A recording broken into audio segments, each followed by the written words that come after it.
The blue ribbon appeared on Lady Elspeth Ainswick's sleeve like an insult tied in silk.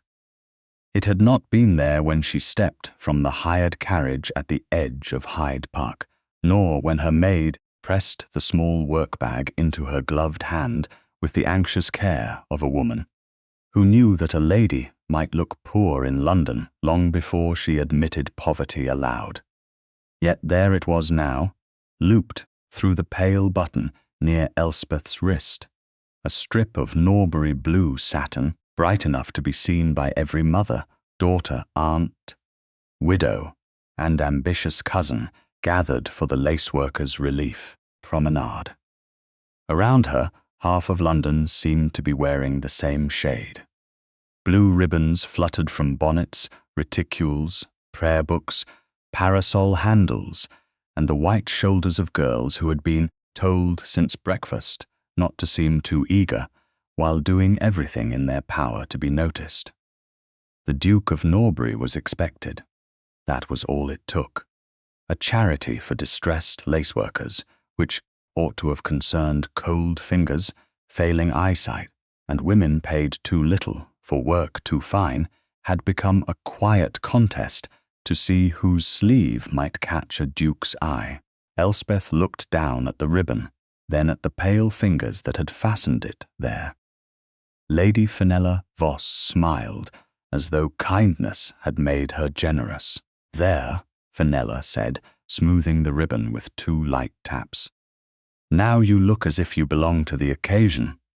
Elspeth did not move at once. She had learned the art of stillness from long practice. A woman in reduced circumstances could not afford to flinch every time society pricked her. She could not afford to glare either. Anger was called vulgar in women without money and spirited in women with fortunes. So she stood beside the long subscription table beneath the budding plane trees, with carriages rolling beyond railings and fashionable laughter drifting through the spring air, and let the silence sharpen. The ribbon shone against the worn cream of her glove. It was a beautiful color. That made it worse. "How thoughtful," Elspeth said. Her voice was calm enough that Mrs. Pike, the elderly companion, hired for the afternoon by an acquaintance of her late father, did not immediately faint from alarm. Fenella's smile deepened. She was 24, golden-haired, and dressed in a walking gown so exquisitely pale it seemed designed to prove mud would never dare approach her. One must help where one can. You were standing quite bare of support. The words were mild. The meaning was not. Around them, 2 young ladies turned their faces away to hide their interest. A matron in dove grey paused over the subscription ledger, her pen held above the page. A gentleman, who had been pretending to admire a display of lace cuffs, slowed his step. Elspeth felt the familiar tightening in her chest.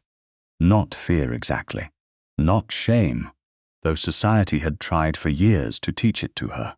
It was the old knowledge that every small public moment could be made into a measure of a woman's value. Her father, the late Baron Ainswick, had left little beyond a name, some debts too polite to be called debts, and a narrow house at the edge of Bloomsbury, where the carpets had faded in rectangles beneath furniture sold years ago. Her mother had left less that could be counted and more that could not.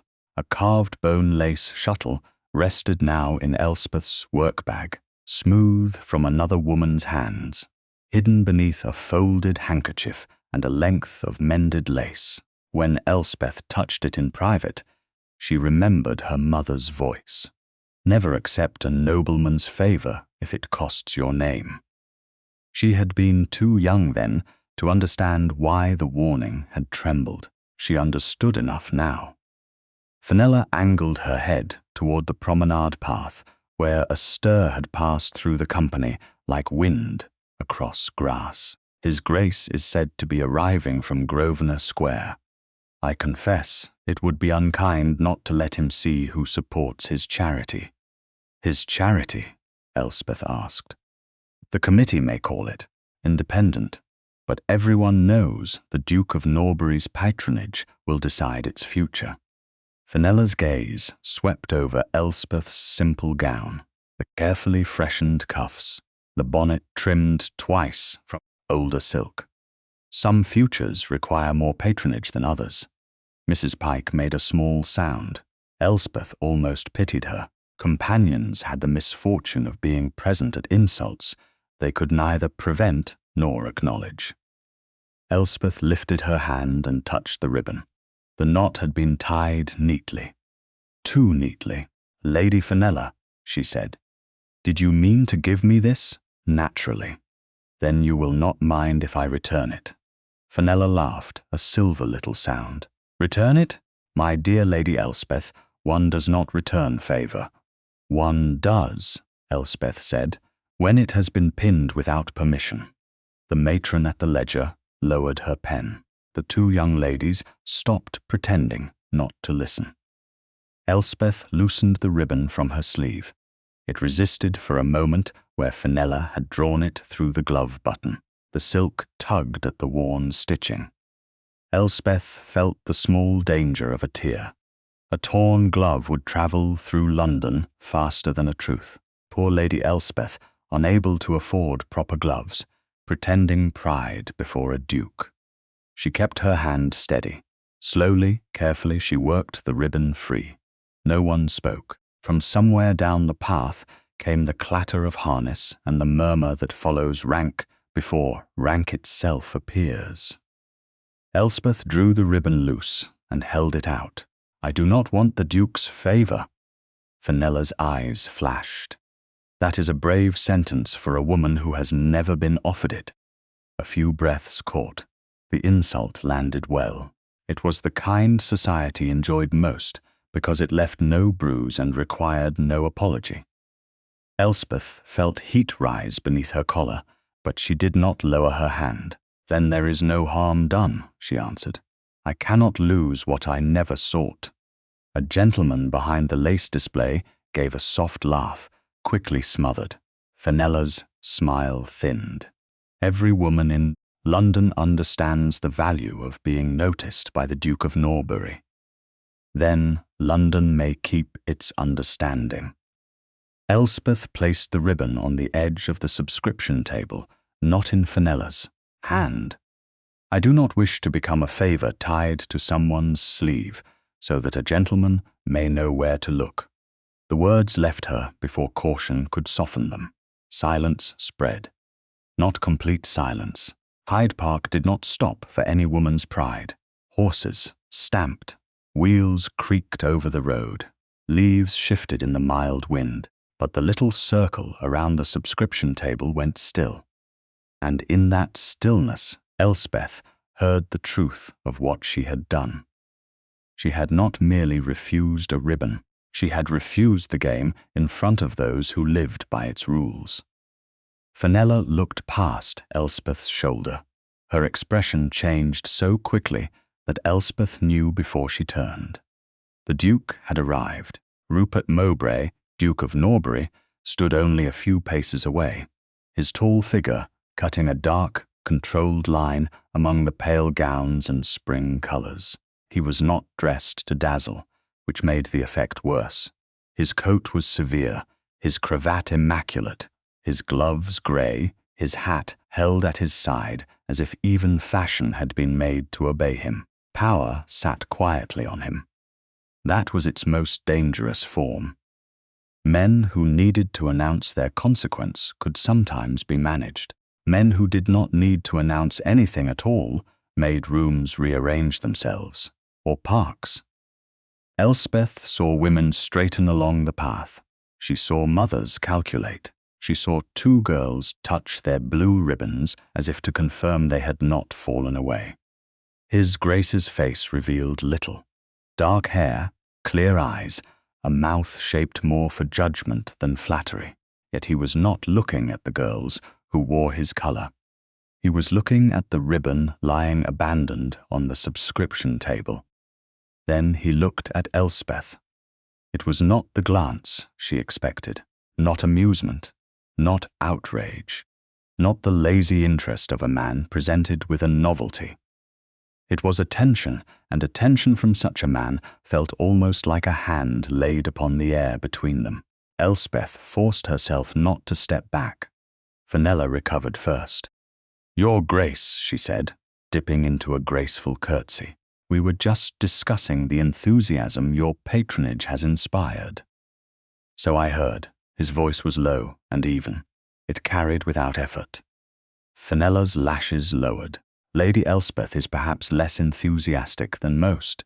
"Yes," the Duke said. "That was the part I found interesting." The words altered the circle. Fenella's smile froze. Mrs. Pike blinked rapidly, as if trying to decide whether this was rescue or ruin.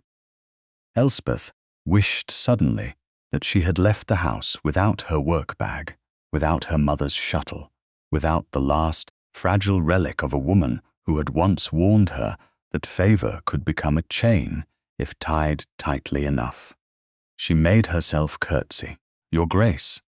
"Lady Elspeth Ainswick, is it not?" She looked up, startled despite herself. "Yes, your father sat once on a committee with my mother." That explained the name. It did not explain the way he watched her, as if her refusal had opened a door in a house he had thought empty. Fenella gave a soft laugh. "Lady Elspeth is very determined to prove she has no interest in ducal notice." The Duke turned his head slightly. "And you are very determined to prove she should." A flush touched Fenella's cheek. "I only meant to include her." "By pinning my collar to her sleeve without asking."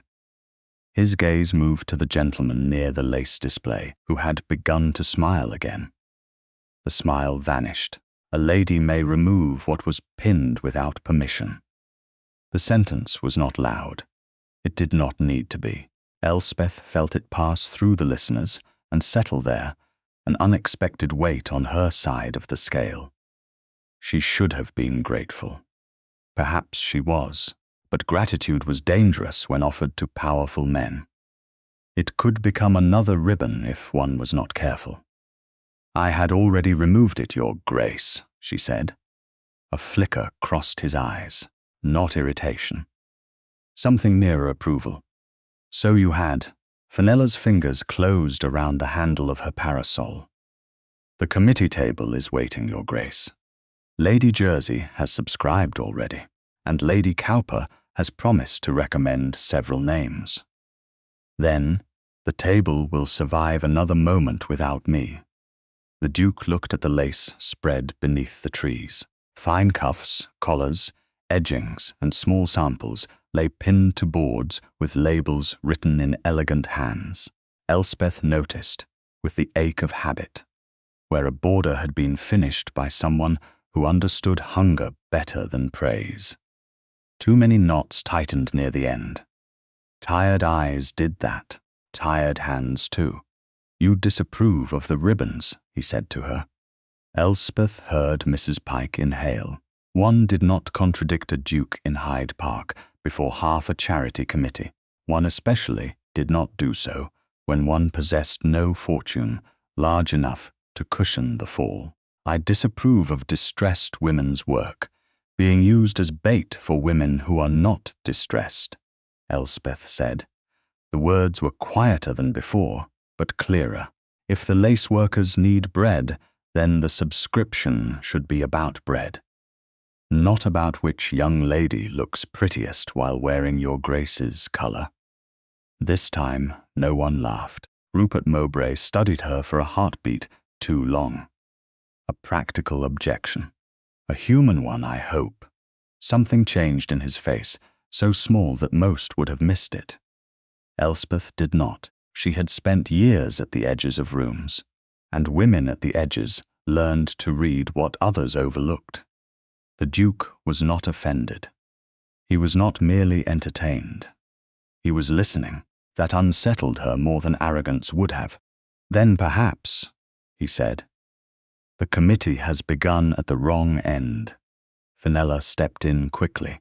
Your Grace, no one meant to diminish the lace workers. The ribbons are only a harmless compliment.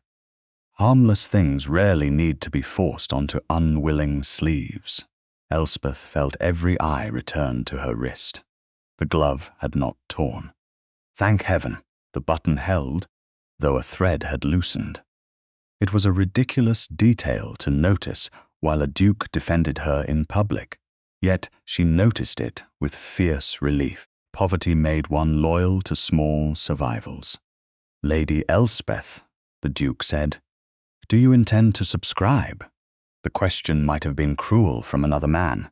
From him, she could not tell. She had only a few coins set aside, and those were meant for household candles and the mending of Mrs. Finch's apron. But there was one thing she could give. She opened her work bag, careful to keep the carved shuttle covered beneath the handkerchief, and drew out a narrow strip of lace she had repaired the night before. The pattern was old, delicate, and imperfect, where time had bitten through it. Her work had made the break nearly invisible. Nearly, not entirely. Honest repair never pretended there had been no damage. She laid it on the table. I cannot subscribe as others do, but this may be sold if the committee accepts repaired work. Fenella's brows lifted. You repaired that? There it was, surprise first. Then the faint downward turn of a mouth that discovered a gentlewoman had done something useful with her hands. Elspeth met her gaze. Yes. The Duke looked at the lace, then back at Elspeth. His voice softened by a degree. Then your gift is labor, not display. She should not have liked that he understood. She should not have felt the words loosen some small guarded place beneath her ribs. Labor is what the charity is meant to honor, Your Grace. Then I shall begin there. He turned to the subscription ledger and took up the pen. The matron holding it almost dropped the inkstand. I will match the sale price of every piece of repaired lace submitted by the workers themselves, not by their patrons, and no ribbon will be required to receive it. The park seemed to breathe in. Fenella's face went pale with controlled fury. Elspeth stared at the Duke, stunned despite every instinct that told her not to be. He had not given her his favor. He had removed the need for it. That distinction mattered. It mattered too much.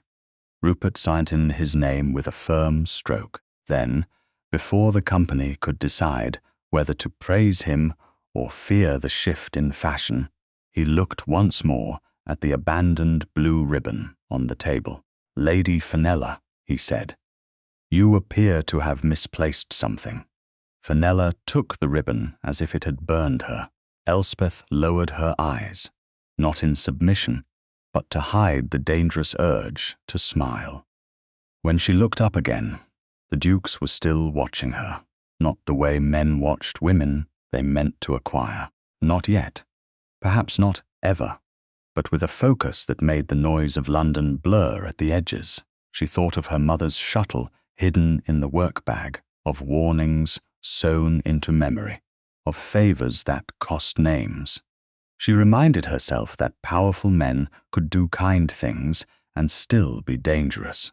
Then Rupert Mowbray inclined his head. Formal as a beau, before a queen rather than a poor baron's daughter with a loose glove button, Lady Elspeth. Your Grace. He moved away toward the committee table, and immediately London moved with him. Women adjusted ribbons that had already begun to look foolish. Mothers whispered new calculations. Fenella stood very still, with the blue silk crushed in her hand. Elspeth should have felt triumphant. Instead, she felt the first tremor of consequence. Refusing the Duke had been simple when he was only a title every woman wanted. It became far more dangerous when he proved himself a man who had heard her across the promenade beside the Dowager Duchess of Norbury's carriage. Rupert paused and spoke to his mother without taking his eyes entirely from Elspeth. Lady Marjorie Mowbray, silver-haired and sharp beneath a black lace bonnet, followed his gaze. Elspeth could not hear every word. She heard enough. "Who?" the Duke asked. "Is the lady who refused my colour?" By the time Lady Elspeth Ainswick's hired carriage stopped before Norbury House 2 mornings later, the story of the blue ribbon had already reached the drawing rooms ahead of her. London did not require newspapers for certain kinds of news. A lady had only to refuse a duke's colour in Hyde Park, and by breakfast the next day her pride had been improved, condemned, embroidered, and served with tea in half the houses of Mayfair. Elspeth knew this before the footman lowered the step. She knew it from the way Mrs. Pike had arrived at Ainswick Lodge with twice her usual number of warnings, from the way the milliner's girl had stared when delivering a bill Elspeth could not yet pay, and from the folded note Lord Tobias Saye had sent at dawn with a seal pressed so hard into the wax that it had cracked. You cannot afford to offend those whose patronage may yet preserve you. That was all he had written. No signature was needed. Tobias had always preferred sentences that sounded like advice and felt like a hand at the back of one's neck. Elspeth had burned nothing, hidden nothing, and answered nothing. She had dressed in her best walking gown, mended at the cuff so neatly that only she could find the join, and placed her mother's carved bone lace shuttle at the bottom of her work-bag beneath a folded square of lawn. She had not meant to bring it. Then, at the last moment, she had opened the drawer again and taken it with her. The shuttle was foolish protection, perhaps. It could not speak for her. It could not pay bills. It could not soften Lord Tobias's threats or make society forget the pleasure it took in judging women with little money. Yet the smooth old bone fit the curve of her palm like remembered courage. "Do try not to say anything memorable," Mrs. Pike murmured as they approached the entrance. Memorable things cling. Elspeth looked up at the wide stone facade of Norbury House, with its polished black door, bright brass knocker, and footmen who appeared to have been born, knowing the difference between welcome and tolerance. "I will endeavour to be entirely dull." Mrs. Pike gave her a look of profound doubt. The door opened before they reached it. Inside, Norbury House smelled faintly of beeswax, hothouse flowers, and money so old it had ceased needing display. A line of ladies moved toward the morning charity viewing, their gowns pale and their smiles careful. Lace samples had been arranged in the long gallery, where tall windows let in a disciplined spring light. A harp stood unused near the far wall. On several tables lay collars, cuffs, features, edgings, and unfinished panels donated or commissioned for the relief subscription. The event had been described as practical. It had dressed itself as conquest. Blue ribbons were everywhere again, not as openly as in Hyde Park. Society learned quickly when fashion became foolish. Today the ribbons appeared with more restraint, tied at the wrist, tucked into reticules, looped through prayer books, or softened with white silk. The effect was worse for being subtle. It meant the game had not ended. It had merely learned manners. Lady Marjorie Mowbray, Dowager Duchess of Norbury, received guests near the centre table. She was a spare, elegant woman in black silk and silver lace, with eyes that measured before they welcomed. When Elspeth curtsied, the dowager's gaze dropped briefly to her sleeve. No ribbon, a faint approval, or perhaps only interest, touched her face. "Lady Elspeth Ainswick," she said, "I am pleased you accepted my invitation. Your Grace was kind to send it. Kindness is rarely as useful as clarity. I wished you here because your family once subscribed to the old Ainswick Lace School, and because my son informed me that you understand repaired work." Elspeth felt several nearby faces turn. There it was again, the dangerous word, understand. Not display, not admire, understand. "My mother understood it better than I do," she answered. "Then, perhaps you learned from someone worth hearing." Before Elspeth could decide whether that was comfort or inquiry, a bright voice crossed the gallery. "Lady Elspeth, you have come quite unadorned again." Lady Fenella Voss approached with two young ladies beside her, both wearing Norbury blue at their wrists. Fenella herself wore no ribbon visible at first. She did not need to. Her gown had been trimmed in a blue so exact that denial would have been an art. In one gloved hand she held a narrow strip of satin, folded like a promise. "We cannot have you misunderstood twice." Elspeth's stomach tightened. She kept her work-bag close. "I was not misunderstood the first time." Fenella laughed softly. "Dear me." Still brave. Mrs. Pike shifted, but the dowager did not intervene. That was not cruelty, Elspeth thought. It was observation. Powerful women liked to know whether a poorer woman could remain upright without being held. Fenella stepped closer, too close for courtesy, and reached for Elspeth's left sleeve. The committee agreed that all ladies assisting the viewing should wear a small token today. Nothing so dramatic as Hyde Park. "I am not assisting the viewing," Elspeth said. "I was invited to attend it." "How exact you are." Fenella's fingers moved quickly. "It is only a ribbon." The satin looped around the small glove button before Elspeth could pull back without making a scene. Fenella drew the knot tight with a smile that never touched her eyes. Too tight. Elspeth felt the pressure at once. The ribbon pinched the glove against her wrist, and when she tried to slide one finger beneath it, the button caught. If she tugged, the stitching would tear. Fenella knew. The two young ladies knew. A matron pretending to study a lace collar knew. "There," Fenella said. "Now no one will think you disdain the cause." Heat rose beneath Elspeth's skin, slower and more dangerous than anger. "The cause does not require my sleeve." "No, but society often requires a little grace." Elspeth looked down at the knot. The blue satin sat bright against her cream glove like a small public lie. Every instinct told her to remove it. Every practical fear told her that one torn glove would become another story by luncheon. She could not afford another pair before next month. She could not afford, either, to stand before these women wearing a symbol she had refused.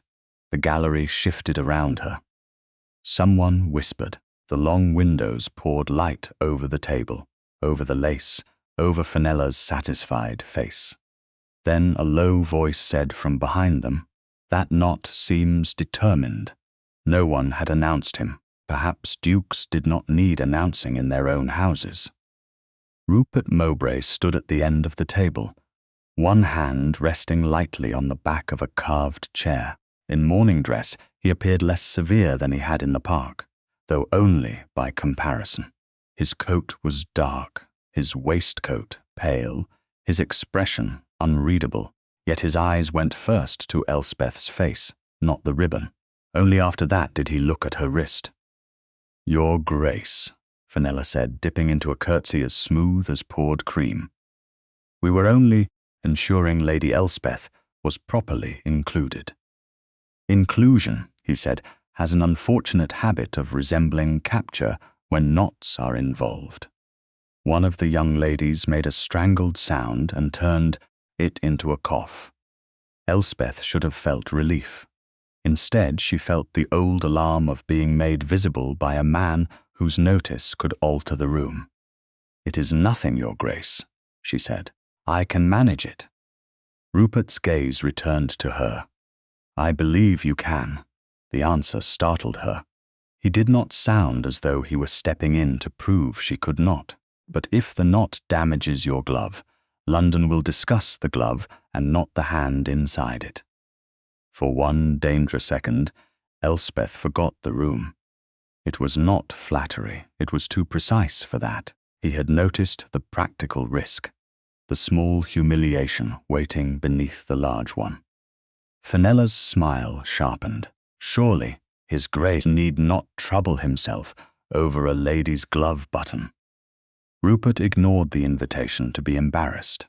He came no closer than propriety allowed. "Lady Elspeth," he said, and his voice lowered enough that it belonged first to her and only afterward to the room. "May I?" The question changed everything, not because it was intimate. It was not. A gentleman asking to assist with a knot on a glove in a room full of chaperones and matrons was hardly scandalous. Yet Elspeth felt the force of it because he waited. He did not assume that rescue granted permission. He did not take her wrist because he was a duke and she was a poor baron's daughter, he asked. She heard her own breath before she heard her reply. "Yes, Your Grace." He inclined his head, then stepped nearer. Not too near. He took the loose end of the ribbon between his gloved fingers, careful not to touch her skin. The world narrowed to the blue satin, the cream glove, and the quiet discipline of his hands. He worked the knot gently, with patience that seemed almost absurd in a man whose signature could move fortunes. The ribbon resisted. Fenella had tied it with malice disguised as neatness. Rupert did not pull. He loosened one loop, then another, allowing the glove button to remain intact. Elspeth watched his hands because looking at his face seemed more dangerous. "Whoever tied this," he said, softly enough that only those closest heard, intended it to be difficult to refuse. Fenella's color rose.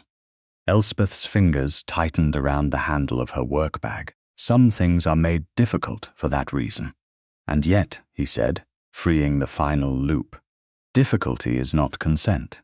The ribbon came loose. Her glove did not tear. The smallness of that mercy struck her with humiliating force. She had braced herself for ridicule, for rescue that became possession, for a public jest at her expense. Instead, her button remained whole. Her sleeve was bare again. Rupert held the blue ribbon for a moment, not as trophy but as evidence of discourtesy.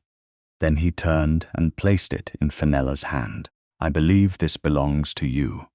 The silence that followed was finer than lace and twice as strong. Fenella had no choice but to take it. "Of course, Your Grace." Her voice held. "Barely. I wouldn't dream of pressing it where it wasn't wanted." "A wise habit," he said. "One hopes it spreads." The Dowager Duchess's mouth moved by the smallest fraction. It might have been amusement. It might have been approval. Elspeth drew her hand back and folded it against her workbag. She did not thank him at once. Gratitude, if offered too quickly, could make a woman seem purchased by courtesy. He seemed to understand that as well, for he did not wait for praise. He looked instead at the lace laid across the nearest table. "My mother tells me your family once knew the old Ainswick school." "My mother did." "And you? I know enough to see when work has been, repaired by necessity rather than design." His eyes warmed, though his expression did not soften into anything society could gossip over. "Then you see what many patrons miss." Fenella folded the ribbon into her palm with such pressure that the satin creased. How fortunate for the committee to gain Lady Elspeth's expertise. I had no idea she possessed any. Elspeth looked at her. The insult invited embarrassment. She chose accuracy. Few people ask what a poor woman knows unless they need something mended. Rupert's gaze flicked to her, swift and intent. A murmur passed through the table. The Dowager lifted one lace cuff and examined the repair. Then we shall ask before we mend the next mistake, she said. Lady Elspeth, perhaps you will look at the old pattern case after tea. The invitation landed like a door opening.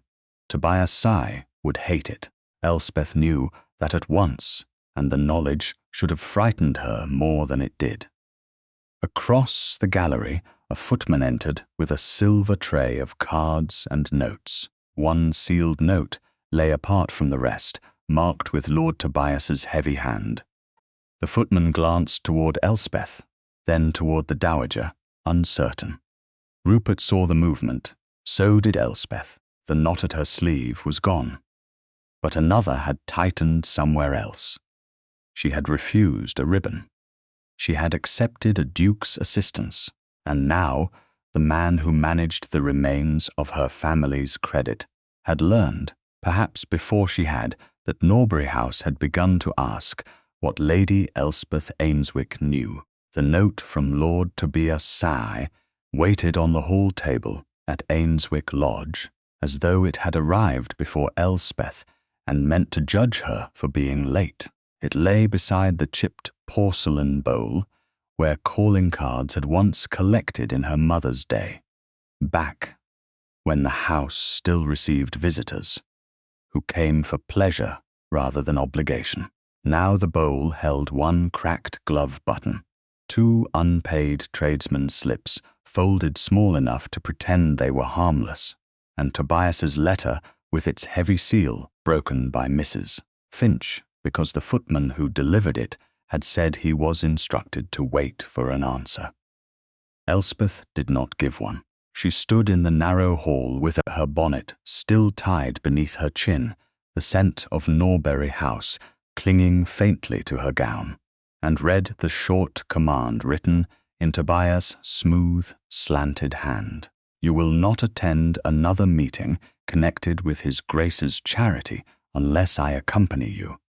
Your present behavior has already encouraged speculation beyond what your situation can bear. Mrs. Finch hovered near the green baize door, pretending to adjust a tray. She had been in the Ainswick household since before Elspeth's birth and had never learned to hide worry from her face. Shall I say you are indisposed, my lady, if his lordship calls? Elspeth folded the note once, then again. She did not crumple it. Tobias would have liked the thought of her hands shaking over his words. No, she said. Say I am at work. Mrs. Finch blinked. At work? It is true. That made the old woman's mouth tremble in a way that hurt more than pity. Elspeth carried the note upstairs to the small back sitting room, where the afternoon light came thinly through curtains turned twice to hide their fading. The room had once been her mother's morning room. Now it served as sewing room, account room, retreat, and, when necessary, a place where genteel poverty could close the door and breathe without witnesses. A length of lace lay spread over the table, pinned to blue paper. The tear near its border was no larger than a thumbnail, but it required patience. Fine work always did. Damage made in one careless instant could demand hours of humble repair. Elspeth untied her bonnet, removed her gloves, and opened the work-bag she had kept close through the carriage ride home. Beneath the folded lawn square rested her mother's carved bone shuttle. She took it out and laid it on her palm. Age had warmed the bone to the color of cream. Tiny leaves had been carved along the sides, worn almost smooth, where Lady Ainswick's fingers had once moved back and forth, turning thread into pattern with a skill society had praised only so long as it pretended she had not needed it. Elspeth closed her hand around it. She could hear her mother's voice again, not as memory alone, but as warning shaped by love. Never accept a nobleman's favor if it costs your name. At 12, Elspeth had thought the sentence severe. At 17, she had thought it bitter. At 27, after watching doors close gently and accounts shrink quietly, She had begun to suspect that it was neither. It was history. A knock sounded below. Not the timid tap of a tradesman, not Mrs. Pike's nervous double knock. 3 measured strikes, followed by the murmur of a man's voice and Mrs. Finch's startled answer. Elspeth set the shuttle down and rose just as Mrs. Finch appeared at the door, flushed and formal with alarm. Lady Elspeth, Lord Tobias sigh. Tobias entered without waiting for an invitation, which was one of the small privileges men granted themselves when they managed a woman's remaining credit. He was a tall man of 48, handsome in the dry way of old portraits, with silver at his temples and a black coat cut to suggest restraint rather than economy.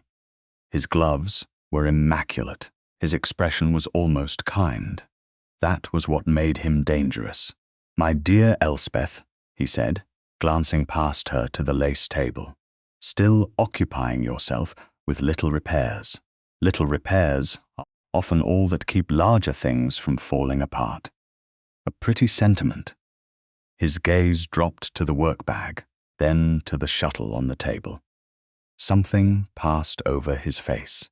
It was gone too quickly to name, but Elspeth saw it. The same faint tightening she had seen in the gallery at Norbury House when the Dowager mentioned the old Ainswick school. Tobias did not like the shuttle. More precisely, he did not like seeing it in her hand. He recovered with a smile. "I had hoped my note would spare us this conversation. It did not, so I see." He moved toward the hearth, though there was no fire. "You are creating talk, Elspeth, first in Hyde Park, then at Norbury House. A lady in your position must understand that attention is not the same as security." "I understand that very well." "Do you?" His Grace's interest is flattering, of course. A man of his consequence can be amused by independence. He need not pay for its consequences. You, however, will. Elspeth remained standing. She would not sit while he stood over her mother's table. "You mistake me. I have not sought his Grace's interest." Tobias smiled again, and this time there was weariness in it, as if she were a child refusing medicine. "That is precisely the kind of sentence that invites it. Then, perhaps gentlemen should be less easily invited." His eyes cooled. Mrs. Finch, still near the door, made a small choking sound. Tobias turned his head slightly. "You may leave us. Mrs. Finch will remain," Elspeth said. The words surprised even her, but once spoken, they steadied her. "This is my sitting room." Tobias looked back at her. The silence became unpleasant. Not loud, never loud. Tobias's power rarely raised its voice. "You are your father's daughter," he said. "Unfortunately, your father's daughter has inherited his debts without his charm, and whose management left those debts still breathing after his death." The question was soft, but it struck. For the first time, Tobias did not answer at once. His gaze moved again to the shuttle. "You have become reckless." "No, I have become tired of being advised into silence." The room seemed to grow smaller.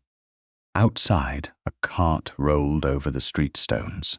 Somewhere below, a kitchen door closed. Elspeth felt each ordinary sound as proof that life continued even when a woman said what she had been trained to swallow. Tobias stepped closer to the table and touched one edge of the lace without permission.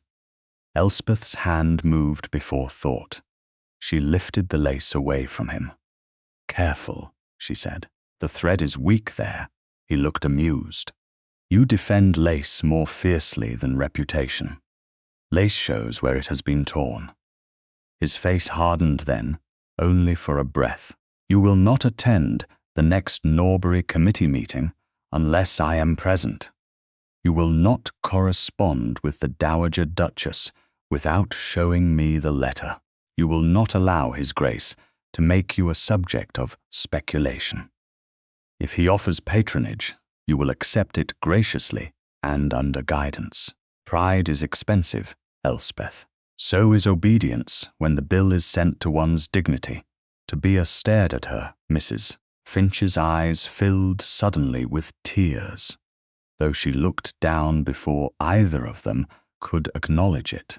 Elspeth thought of the blue ribbon, of Rupert Mowbray's gloved hands loosening it without touching her skin, of his quiet sentence in the gallery. Difficulty is not consent. She had not wanted to remember it. She remembered it now. "You will not speak of my future," she said, as if I were an unpaid account. For a moment, something old and ugly looked out from Tobias's eyes. Then he bowed. "Very well. Ruin yourself with cleverness.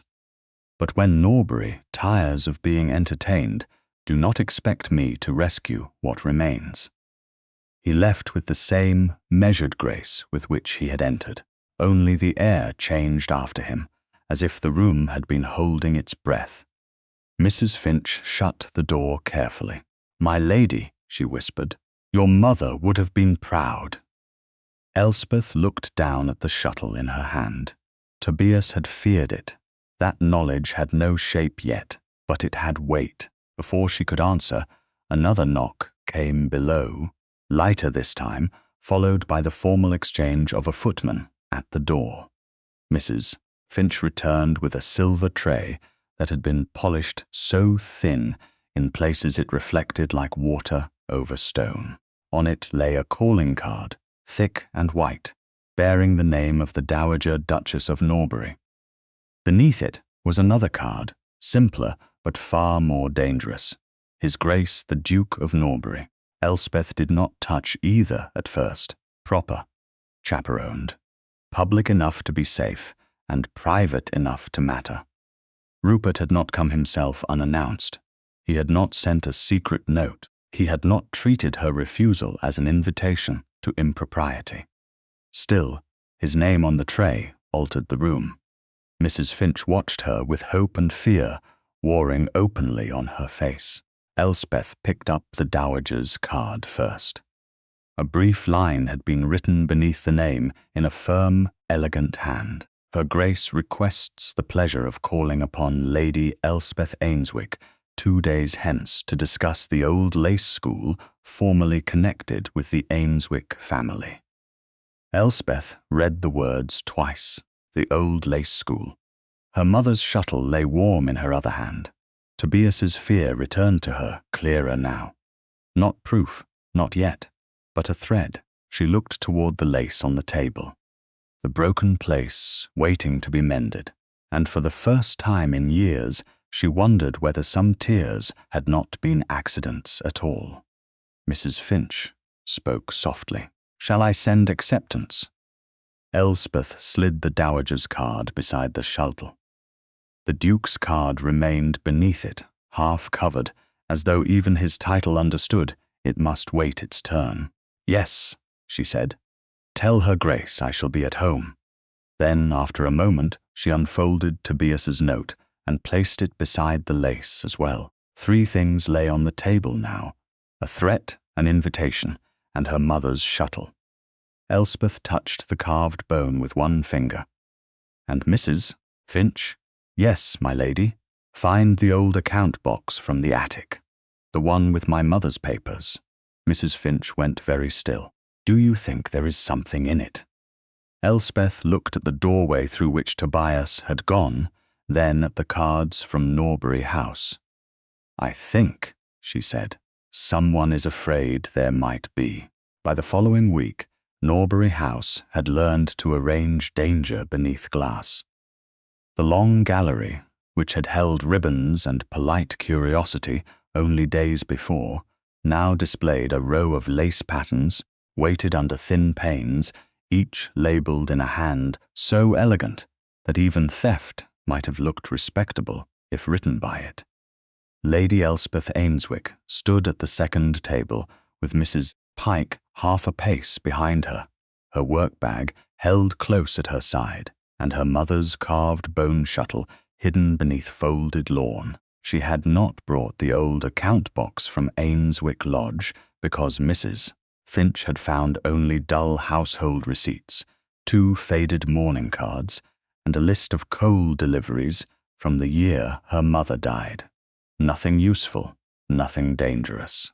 Yet Lord Tobias Sigh's fear had not faded from Elspeth's mind. Neither had the way the Duke of Norbury's calling card had rested beneath his mother's, visible but waiting. That small restraint had made her more uneasy than pursuit would have done. A man who charged forward could be refused. A man who understood where to stop was harder to dismiss without seeming unjust. Lady Elspeth, the Dowager Duchess said, from beside a table of cuffs and old design books, "You told me your mother knew the Ainswick school's work. Will you look at this border?" Elspeth stepped nearer. Across the gallery, Lady Fenella Voss stood with 3 matrons and a pale-haired cousin. Her smile bright enough to cut. Rupert Mowbray was near the tall windows, speaking with an elderly patron. But Elspeth knew the instant his attention shifted. She did not look at him. She looked at the lace. The strip under glass was narrow, no wider than 2 fingers, worked in a repeating pattern of small leaves enclosing a slanted star. At first glance, it was pretty and old-fashioned. At second glance, it stopped her breath. Her mother's hands had taught her that star. Not openly, not as a formal lesson. Lady Ainswick had once traced the shape on a scrap of muslin. While rain tapped against the morning-room windows and Elspeth, still small enough to sit on a footstool, had tried to follow. A star must not sit idle. Her mother had said, "Give it something to hold. Leaves, then." Leaves around a star. Elspeth leaned closer.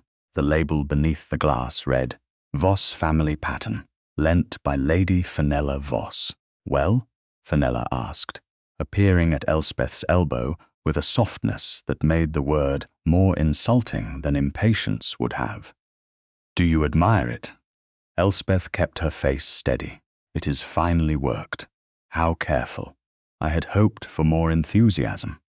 My aunt always said the pattern was much praised in her youth. Did she design it? My dear Lady Elspeth, not every lady must do things herself to have them belong to her." The matrons smiled because they understood the level on which the remark was meant to land. A titled woman might own work. A poor one might only produce it. Elspeth felt the old heat rise in her chest. She set one gloved finger on the edge of the glass, not on the lace itself. "The corner has been altered." Fenella's smile paused. "I beg your pardon. Here." Elspeth indicated the left border. "The ground changes tension. The worker has hidden the join well, but the rhythm breaks." Something was removed or reworked. One matron bent closer. Another murmured that she could see nothing. The Dowager said nothing at all. Rupert had stopped speaking by the window. Fenella gave a small laugh. How imaginative! Poverty must make one see mysteries in thread. The words were pleasant. The room heard the blade. Elspeth had been insulted often enough to know that answering too quickly made one seem wounded, and answering too slowly made one seem defeated. She chose accuracy again, because accuracy had steadied her when pride could not. Thread remembers pressure, Lady Fenella. Even when a pattern is altered, the surrounding work shows where the hand changed. What a solemn philosophy for a bit of lace. Fenella turned to the matrons. You must forgive, Lady Elspeth. When one has so few amusements, one becomes attached to tiny irregularities. Mrs. Pike stirred in distress. Elspeth did not move. Her fingers, hidden by the edge of her workbag, found the familiar shape of the bone shuttle through the cloth. She did not take it out. Not here. Not yet. She looked again at the altered corner and felt a sick certainty begin to form without proof enough to speak. Her mother had known this pattern. More than known it. Elspeth could feel that truth the way one feels rain before it touches skin. Fenella stepped closer. Surely you do not mean to suggest my family has misattributed its own lace. I mean to suggest only what the work shows. Work, Fenella repeated, tasting the word. Yes, that is the difficulty, is it not? You look at it as work. We look at it as inheritance. The gallery went still around that sentence. Elspeth's throat tightened, not because Fenella had surprised her, but because she had not. Every polished cruelty in London seemed to end at the same locked door. Ownership on one side, labour on the other. Inheritance may be mistaken, Elspeth said. Fenella's eyes brightened. She had wanted a sharper reply, and now she had one. Your Grace, she called lightly, turning just enough to include Rupert without seeming to summon him. Lady Elspeth believes our family lace has forgotten who it belongs to. Rupert came toward them with unhurried steps. That was wise. A hurried duke would have made a scandal. A slow one made everyone wonder which way judgment would fall. Elspeth forced herself to loosen her grip on the workbag. She would not be saved out of her own sentence. She had said the words. She would stand beside them. Rupert looked first at the lace, then at Elspeth. Does lace forget? The question was so unexpected that one of the matrons blinked. Elspeth met his gaze. There was no mockery there, only attention.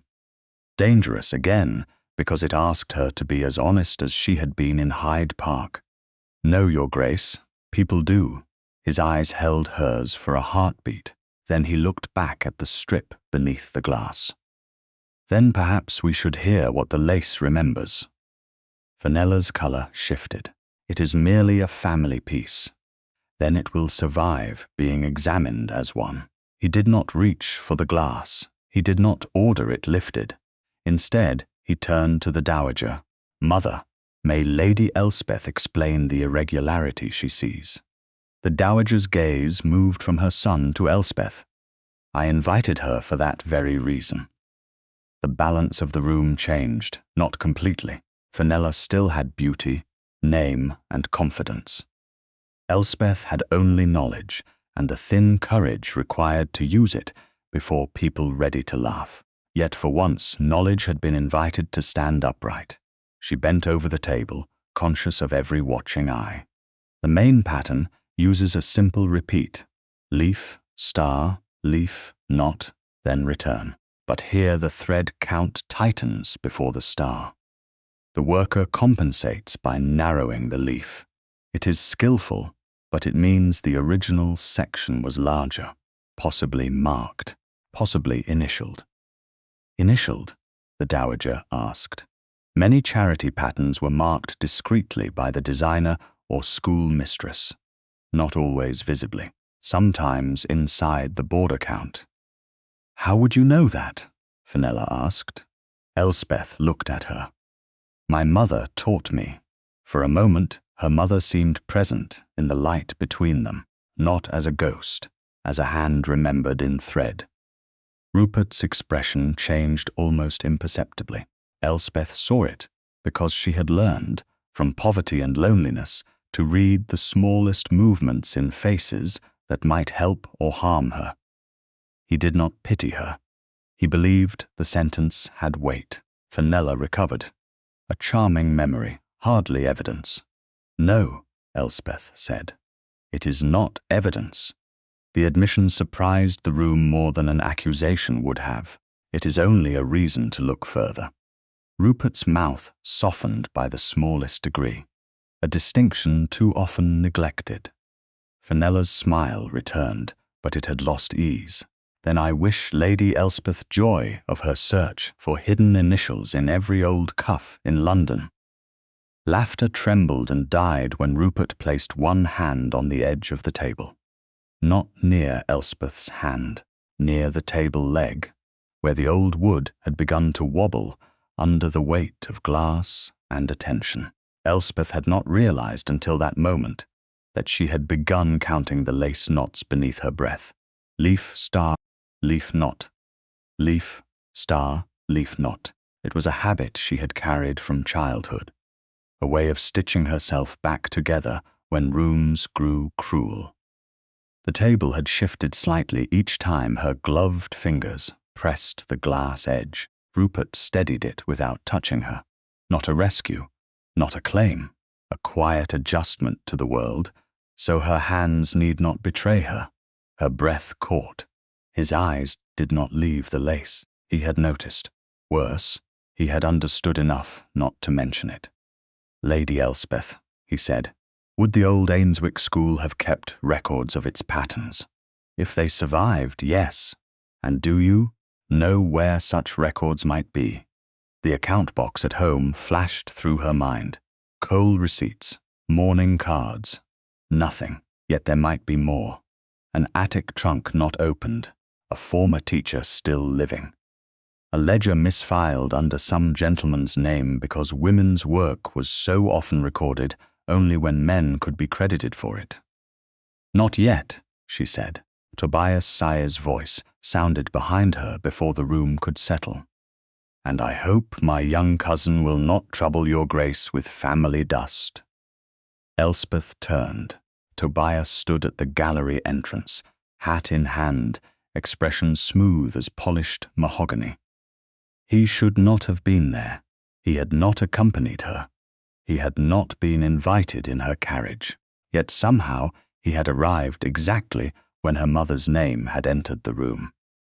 Fenella's relief was swift and well hidden. Rupert's face became unreadable. The dowager's chin lifted a fraction. Tobias bowed to her first, then to the Duke. "Your Grace, your Grace." Lady Elspeth's enthusiasm sometimes outruns prudence. Old feminine keepsakes do acquire legends in diminished households. Elspeth felt the words strike. Diminished households. Feminine keepsakes. Legends. 3 neat pins meant to fasten her back into silence. The lace beneath glass seemed suddenly small, trapped, unable to defend its own making. Rupert's hand remained on the table, steadying it. "Lord Tobias," he said, "prudence is welcome in this house. Dismissals is less useful." Tobias's eyes narrowed only slightly. "I would not dream of dismissing anything of value." "Then we are agreed," Rupert said. "Lady Elspeth's knowledge has value." The room went quiet. Elspeth looked down before anyone could read her face too easily. Praise was dangerous. Public praise from a duke doubly so. But this was not a ribbon. It had not been pinned to her. It had been placed beside her work, where others could see it and still leave her hands free. Tobias bowed again. "As your Grace says." But when his gaze touched the work-bag at Elspeth's side, the warning in his eyes was unmistakable. He had come because he feared family dust, or because he feared what might be found beneath it. As tea was announced and the matrons began to move, Fenella drifted back toward the altered lace, with a face composed too carefully to be innocent. Rupert stepped aside to allow Elspeth passage, leaving space enough for propriety and not enough for indifference. "Lady Elspeth," he said quietly, "if you choose to look further, do not do so alone." She should have resented the warning. Instead, because he had said choose, she could answer without retreat. "I have been looking alone for years, Your Grace." His gaze lowered briefly to the work-bag, then returned to her face. "Then perhaps the difference is not that you need help." His voice softened. "Perhaps it is that someone else has finally learned where to look." Elspeth walked toward the tea table before the sentence could settle too deeply. Behind her, Tobias was speaking to Fenella in a voice too low for the room. She could not hear the words. She did not need to. The old pattern had a missing corner. Tobias had appeared when it was named, and under the folded lawn in her work-bag, her mother's shuttle seemed heavier than it had that morning. 3 days after Lord Tobias Sire appeared in the gallery without invitation, The charity committee gathered for breakfast beneath the pale green walls of Lady Pembridge's morning room, where every cup had been warmed, every chair placed according to consequence, and every smile sharpened before the first slice of toast was offered. Lady Elspeth Ainswick arrived with Mrs. Pike at her side and her work-bag held close, though she had promised herself in the carriage that she would not touch it unless necessary. The carved bone shuttle rested inside, wrapped in the same folded lawn, still whole, still silent, still too heavy for so small an object. Since the meeting at Norbury House, Elspeth had searched the attic twice with Mrs. Finch and found only the old account box, household papers, and one scrap of blue thread caught beneath the rusted hinge. Nothing that proved her mother's connection to the altered lace pattern. Nothing that explained why Tobias watched her work-bag as if memory itself might accuse him. Yet the absence of proof had not lessened the danger. It had increased it. A thing feared without being found became larger in every room. Lady Pembridge's breakfast was called informal, which meant only that knives were hidden in conversation instead of on the table. The Dowager Duchess of Norbury sat near the fire, austere in violet-grey silk. Lady Fenella Voss sat opposite her, lovely and composed, with no ribbon in sight and a serenity so deliberate that Elspeth distrusted it at once.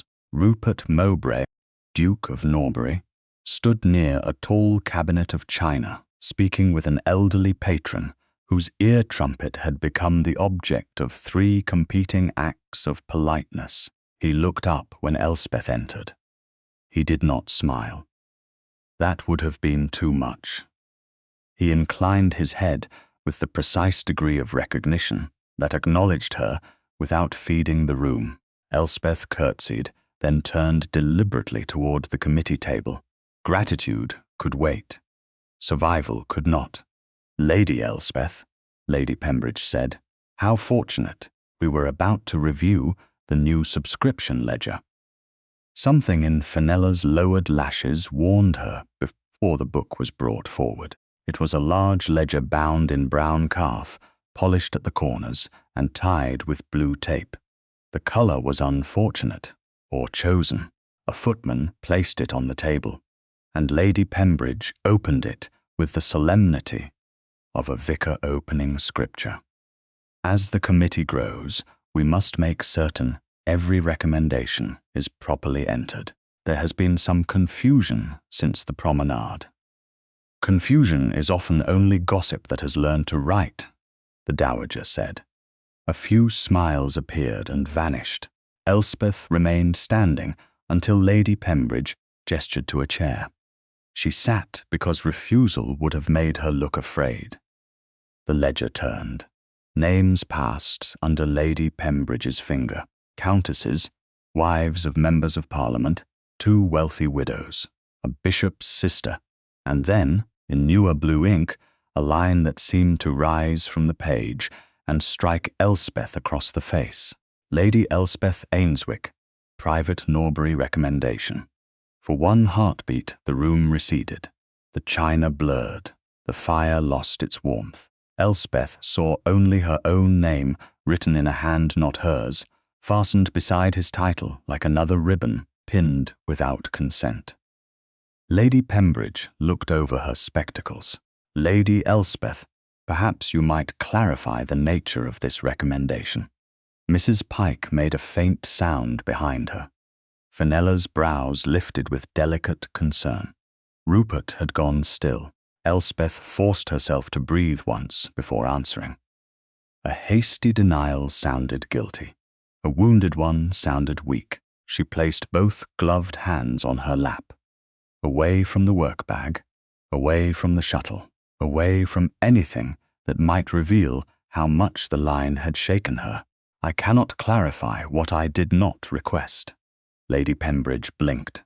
You did not request a private recommendation from His Grace? No. Fenella leaned forward. Perhaps not in so many words. These matters are sometimes understood rather than spoken. Then they are easily misunderstood.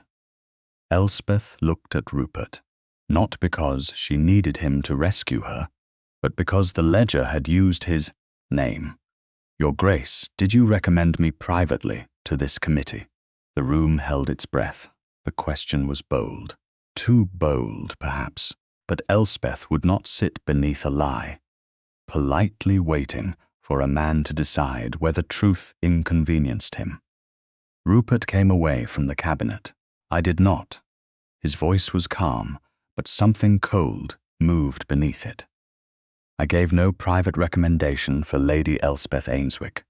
The denial steadied one part of her and endangered another, for now it saved her from the appearance of conspiracy.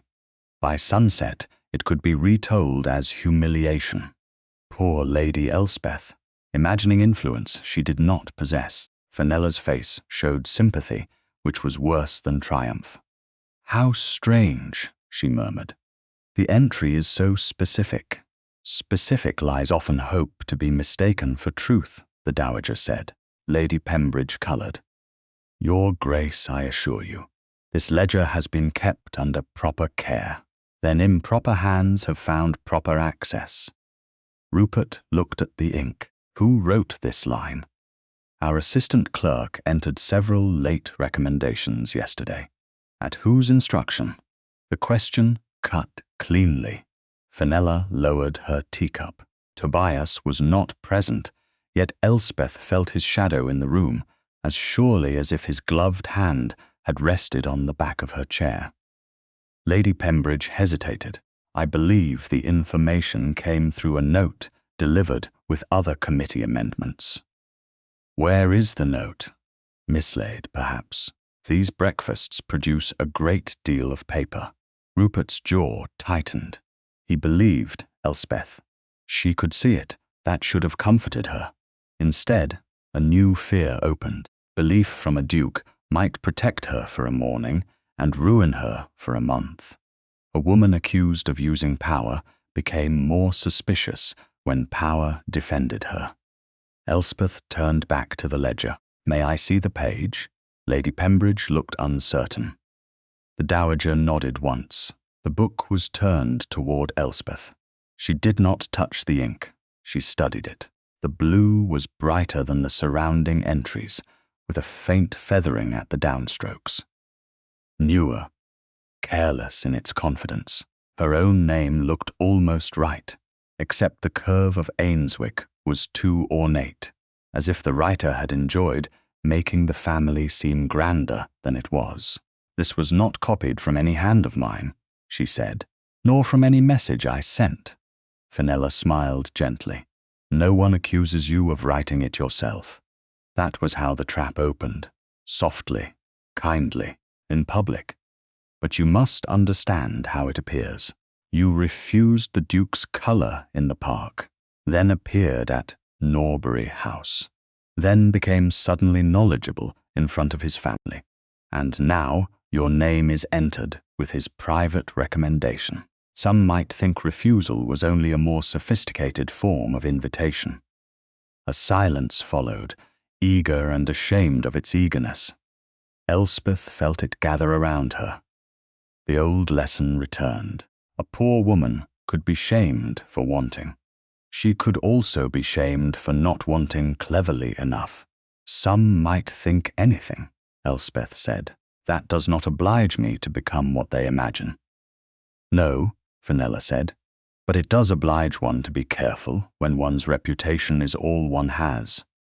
Elspeth almost laughed, not because it was amusing, because Fenella had spoken as though reputation were a shawl every woman received, in equal warmth, not a thin covering society pulled from poorer shoulders whenever the room required entertainment. Rupert took one step forward, but Elspeth spoke before he could. My reputation is not improved by accepting a lie because it flatters me. Fenella's lips parted. Elspeth rose. Her knees wanted to tremble, so she made her voice steadier than they were. If this entry had brought me advantage, I would still deny it. If it had secured me patronage, I would still deny it. If it had made every woman in this room approve of me, I would still deny it. I do not require His Grace's name to make mine worth writing." The words struck harder than she intended. Lady Pembridge lowered her eyes. One of the widows at the far end of the table gave the faintest nod. Rupert did not move. Yet Elspeth felt his attention like warmth through glass. It did not claim her. It stood with her sentence and let it stand first. The dowager closed the ledger with one dry sound. "Then the entry will be marked disputed until its source is found." "Disputed?" Fenella repeated. "Surely that casts doubt on the committee." "No," the dowager said. "It casts doubt on the person who supplied it." Fenella's hand tightened briefly around her cup. Only briefly. Enough. Lady Pembridge rang for the footman and ordered the ledger taken to the side table. Rupert watched the movement, and Elspeth knew he was memorizing who touched it. So was she. The book left the table, but the damage remained. When breakfast resumed, voices rose too lightly, spoons chimed too often, and no one spoke directly of the entry while everyone spoke around it. Elspeth sat because leaving would look like retreat. Her work-bag rested against her ankle. She did not reach for the shuttle. She did not need comfort. She needed a name, a hand, a source. Near the window, Rupert finally approached, stopping at a distance propriety allowed. "Lady Elspeth," he said quietly, "you asked the right question." She looked at the side table where the ledger lay closed under the gaze of a footman, and received an answer that may yet injure me. "Not if I can prevent it." Her eyes returned to his. "Your Grace, if you prevent it by declaring me favored, the lie wins by another road." The words came out more sharply than she meant, but he did not retreat into pride. He listened. That was becoming the most unsettling thing about him. "Then I will not declare it," he said. "I will find who wrote it. And if finding them makes the room uglier, then the room was ugly already." A foolish warmth moved through her. She disciplined it at once. Fenella watched from the table, her expression sweet and unreadable. Lady Pembridge's assistant clerk entered briefly to collect a spilled spoon and left too quickly. A smear of blue ink marked the side of his thumb. Elspeth saw it. Rupert saw her see it. Neither spoke. Not yet. Across the room, Fenella unfolded a note and wrote 3 words with a small travelling pencil before handing it to her companion. The paper vanished into a reticule lined in Norbury blue silk. Elspeth understood then that the ledger was not the scandal. It was the beginning. By evening, London would be told that Lady Elspeth Ainswick had refused a duke in public and borrowed his name in private. The thought should have made her sit down. Instead, it brought her hand at last to the work-bag. Through the cloth, her fingers found the carved bone shuttle. Her mother's warning seemed less like a memory now, and more like an instruction. Never accept a favor if it costs your name. Elspeth looked again at the closed ledger, at the ink-smudged clerk disappearing through the door, and at Rupert Mowbray standing near enough to witness, but not near enough to own the moment. "Your Grace," she said, low enough that only he heard, "I believe someone has begun spending mine." The lace pattern viewing was held 1 week later in the blue saloon of Lady Pembridge's house, where the curtains had been drawn half back to flatter the displayed work and expose every face that looked too long at anyone else. Lady Elspeth Ainswick knew, before she removed her gloves, that the morning had been arranged to appear harmless. That was how polite danger preferred to enter. The tables were set with old pattern books, folded samples, lengths of Honiton and Buckinghamshire lace, and several newer pieces offered for the relief subscription. Ladies bent over them with practiced admiration, speaking of thread and delicacy while listening for scandal beneath every word. Since the breakfast ledger, the false line beside Elspeth's name had not been forgotten. It had become a whisper that changed shape depending on the room. In one house, she had begged for the Duke of Norbury's recommendation. In another, she had refused his colour only to make him pursue her. By the time Mrs. Pike told Elspeth of the third version, Elspeth had stopped asking where the lie had travelled and begun asking who had given it shoes. She stood now beside a table of pattern cards, her work-bag hanging from her wrist, her mother's carved bone shuttle wrapped in folded lawn inside it. She had told herself not to bring it. She had failed again. Some objects became courage, not because they could defend one, but because they remembered who one had been before fear taught caution. Across the room, Rupert Mowbray, Duke of Norbury, spoke with the Dowager Duchess and an elderly subscriber. He had not approached her immediately.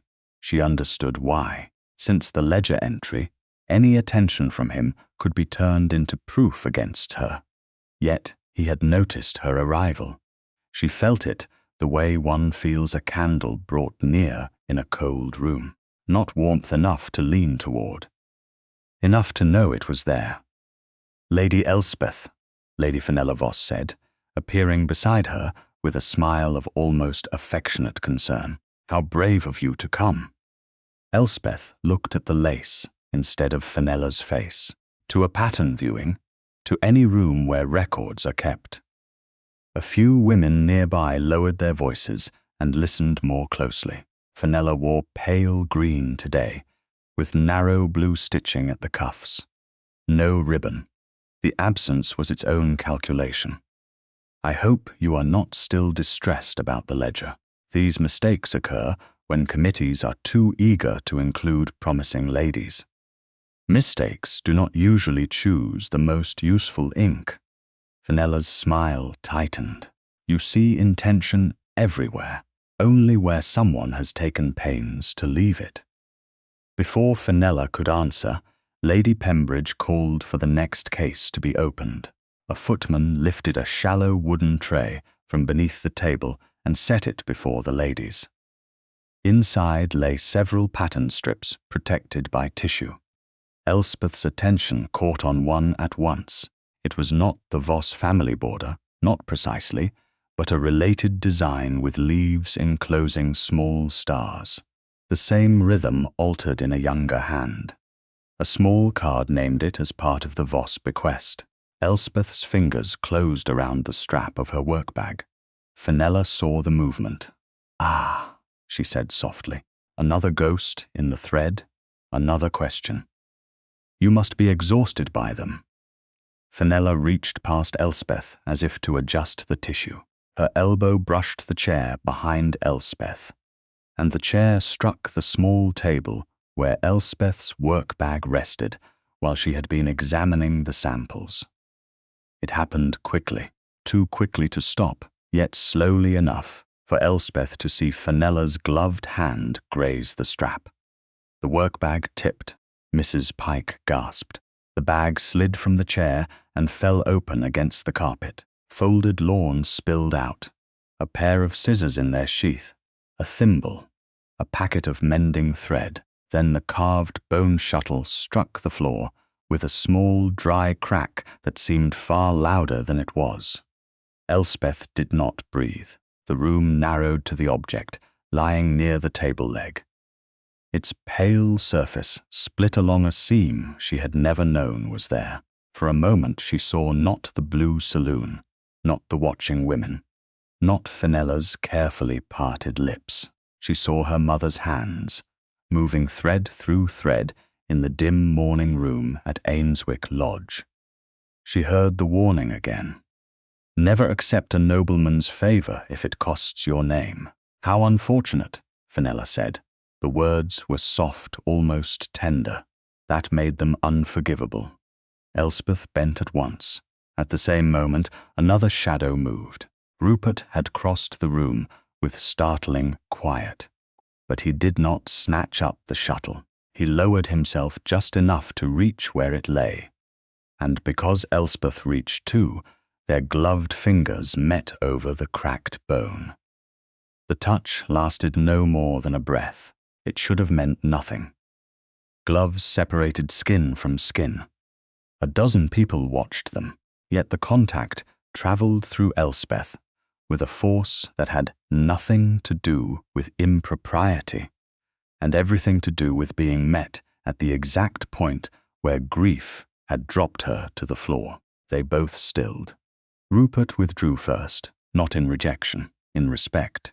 "It is yours," he said quietly. "Yes," her voice barely held. She picked up the shuttle with both hands. The crack had opened along an old join, revealing a dark line inside. Something narrow protruded from it, not thread, not splintered bone. A strip, folded flat and hidden so neatly that age alone had not released it. Elspeth's heart struck once, hard. Tobias Sy stepped forward from near the doorway. She had not seen him enter. Of course she had not. Men like Tobias were most dangerous when one forgot they might be listening. "Allow me," he said. "Old bone can cut the glove if mishandled." His hand came toward the shuttle. Rupert's arm moved, not sharply, not dramatically, but with the unanswerable ease of rank. He did not touch Tobias. He simply stood between Tobias and Elspeth. "Lady Elspeth has it." Tobias smiled with effort. "I am a family connection, Your Grace. I only meant to assist." "Then you have been spared the trouble." Silence opened around them. Elspeth kept the shuttle close, aware of the narrow strip half visible in the crack. She dared not pull it free here, not with Tobias watching, not with Fenella already measuring every breath she took. The Dowager Duchess came forward, her black silk whispering over the carpet. "Is it badly damaged?" "The seam has opened," Elspeth said. She forced herself to look at the crack as if it were only grief, not discovery. "It was old. Old things often contain better workmanship than new ones," the Dowager replied. Her eyes flicked once to the protruding strip, then away. She had seen it. She was too controlled to show it. Rupert had seen it too. Elspeth knew by the stillness in him. Fenella pressed a hand to her breast. "Lady Elspeth, I cannot apologize enough. The chair must have caught the bag." "The chair did not move itself," Elspeth said. The words fell before prudence could stop them. A murmur passed through the women.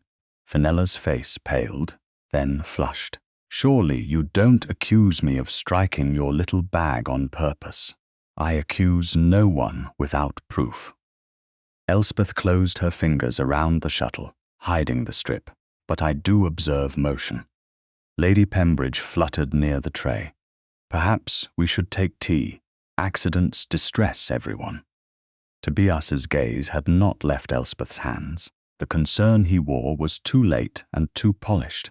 "My dear Elspeth, you are overwrought. Give the damaged trifle to me. I will have it repaired."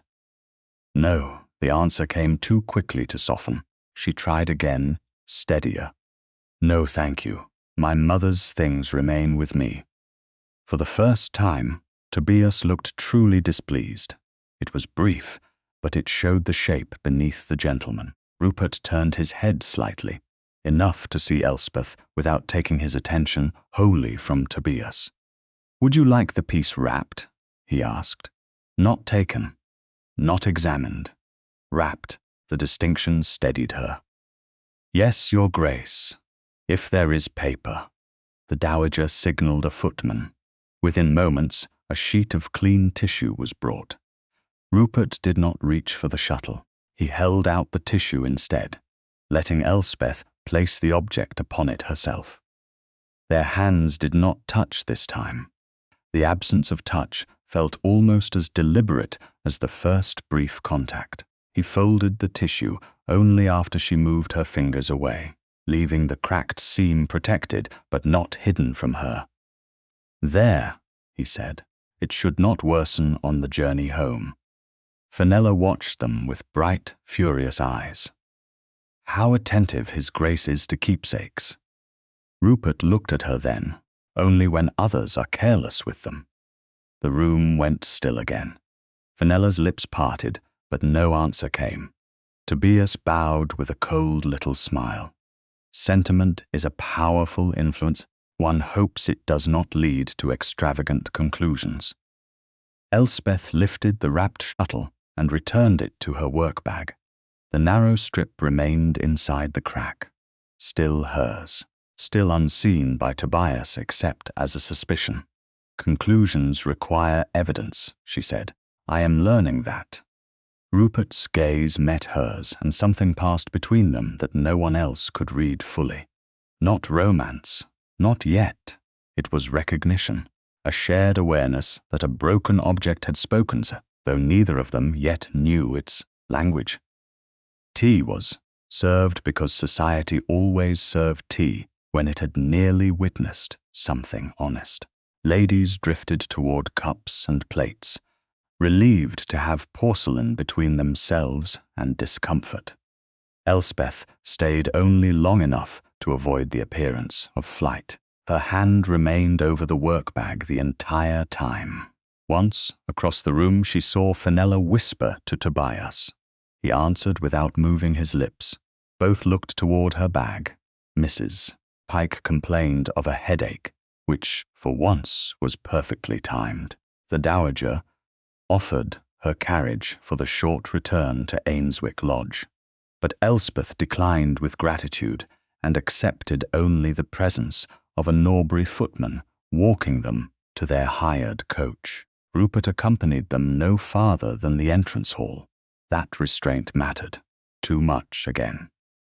At the door, he said, "Lady Elspeth, old seams open for reasons." She looked up at him, sometimes because they are dropped, sometimes because they were meant to. The words followed her into the carriage and stayed there through every turn of the wheels, only when Ainswick Lodge closed around her, only when Mrs. Finch had taken Mrs. Pike for tea, and the sitting-room door was shut, did Elspeth unwrap the tissue. The shuttle lay cracked in the afternoon light. With a hairpin and shaking care, she eased the narrow strip from the seam. It unfolded into a fragile length of paper-backed pattern, browned at the edges, marked with tiny, pricked holes and faded ink. In one corner, partly worn but unmistakable, were two letters, E.A. Beneath them, in a smaller hand, was a partial account mark from the old Ainswick Lace School. Elspeth sat very slowly. Her mother had hidden a name inside bone, and someone had spent years fearing it would be found. By noon the next day, the lie had learned to print itself. Mrs. Finch found the gossip sheet folded beneath the tradesman's bill for candles, as if scandal had become another household expense to be paid by a woman who could least afford it. She brought it to the back sitting-room with both hands, her face so pale that Lady Elspeth Ainswick knew, before she saw the headline, that something worse than ordinary whispering had entered the house. The cracked bone shuttle lay on the table beside the narrow pattern strip, both hidden moments earlier beneath a square of linen, because Elspeth had not yet decided whom she dared trust with what she had found. The two faded letters, E.A., had kept her awake most of the night. They might have stood for Elspeth Ainswick, though the age of the ink made that impossible. They might have stood for her mother, Eleanor Ainswick, whose name society had long ago folded away, with the rest of its inconvenient truths. Beneath the initials, the partial account mark from the old Ainswick Lace School waited like the beginning of a sentence torn in half. Elspeth had been tracing it with her eyes when Mrs. Finch entered. "My lady," the old servant whispered. "You ought to sit." "Then I certainly shall not." Elspeth took the paper. The headline was not large. It did not need to be. A woman clever refusal. How one laddie declined a duke in public and sold his favour in private. For a moment, the words did not hurt. They simply arranged themselves on the page, black and neat and absurd. Then meaning entered. It entered slowly, like cold water through a seam. The piece never named her outright at first. It called her a reduced baron's daughter, known for a recent display of independence in Hyde Park, seen afterward in repeated connection with Norbury House. It described the disputed ledger entry as evidence of private encouragement. It asked whether certain ladies had discovered that refusing a duke's colour might be the most efficient way to make him tie it himself. Elspeth read to the final paragraph. There the writer ceased pretending delicacy. A source close to the committee had reportedly seen a Norbury blue favour folded among the ladies' private work things, suggesting that public disdain may conceal private ambition. Mrs. Finch made a soft sound when Elspeth lowered the paper. "It says what?" Elspeth did not answer. Her gaze had moved to her work-bag on the chair. She had not opened it since returning from Lady Pembridge's house, except to remove the shuttle. The folded lawn, scissors, thimble, and thread had been set out on the table. The bag itself had seemed empty. Now her hands went to it with a calm that did not feel like calm at all.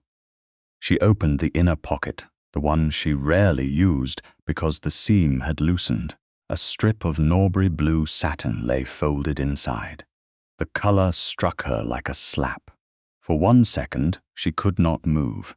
The ribbon was not the first from Hyde Park, which Lady Fenella had taken back. It was not the second from Norbury House, which His Grace had returned to Fenella before 6 witnesses. This ribbon was narrower, newer, and sewn at one end with a tiny cluster of green thread, a modesty's mark disguised as decoration. It had been planted. Of course it had. Elspeth lifted it with 2 fingers, as though it might stain her skin through the glove she was not wearing. "Mrs. Finch," she said, "did anyone touch this bag after we came home?" "No one in this house, my lady. I carried it from the hall myself. It was beside you in the carriage." At Lady Pembridge's, it fell. Mrs. Finch's eyes filled with sudden understanding when the shuttle cracked.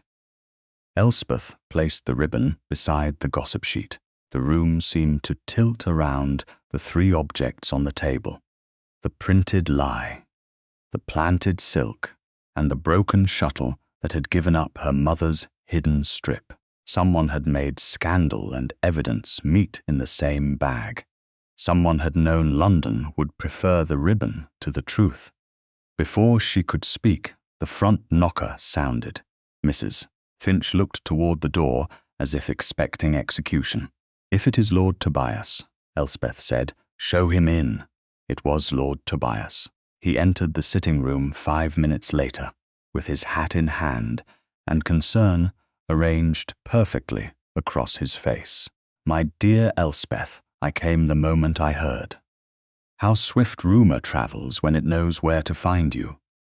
His gaze flickered to the table. He saw the gossip sheet first, then the ribbon, then the linen square hiding the pattern strip. He did not see the strip itself. Elspeth watched him notice what was visible and fear what was not. "This is precisely what I warned you against," he said. "You have allowed a fashionable interest to become a public wound." "I allowed nothing. Society will not trouble itself with that distinction." He sighed, as if grief exhausted him. "You must leave London for a time, quietly. I can arrange it by tomorrow. A respectable household near Bath may take you as companion until the talk passes." Mrs. Finch stiffened near the door. Elspeth did not look away from Tobias. "Companion, better than spectacle, Better for whom? His expression hardened. For the remains of your name.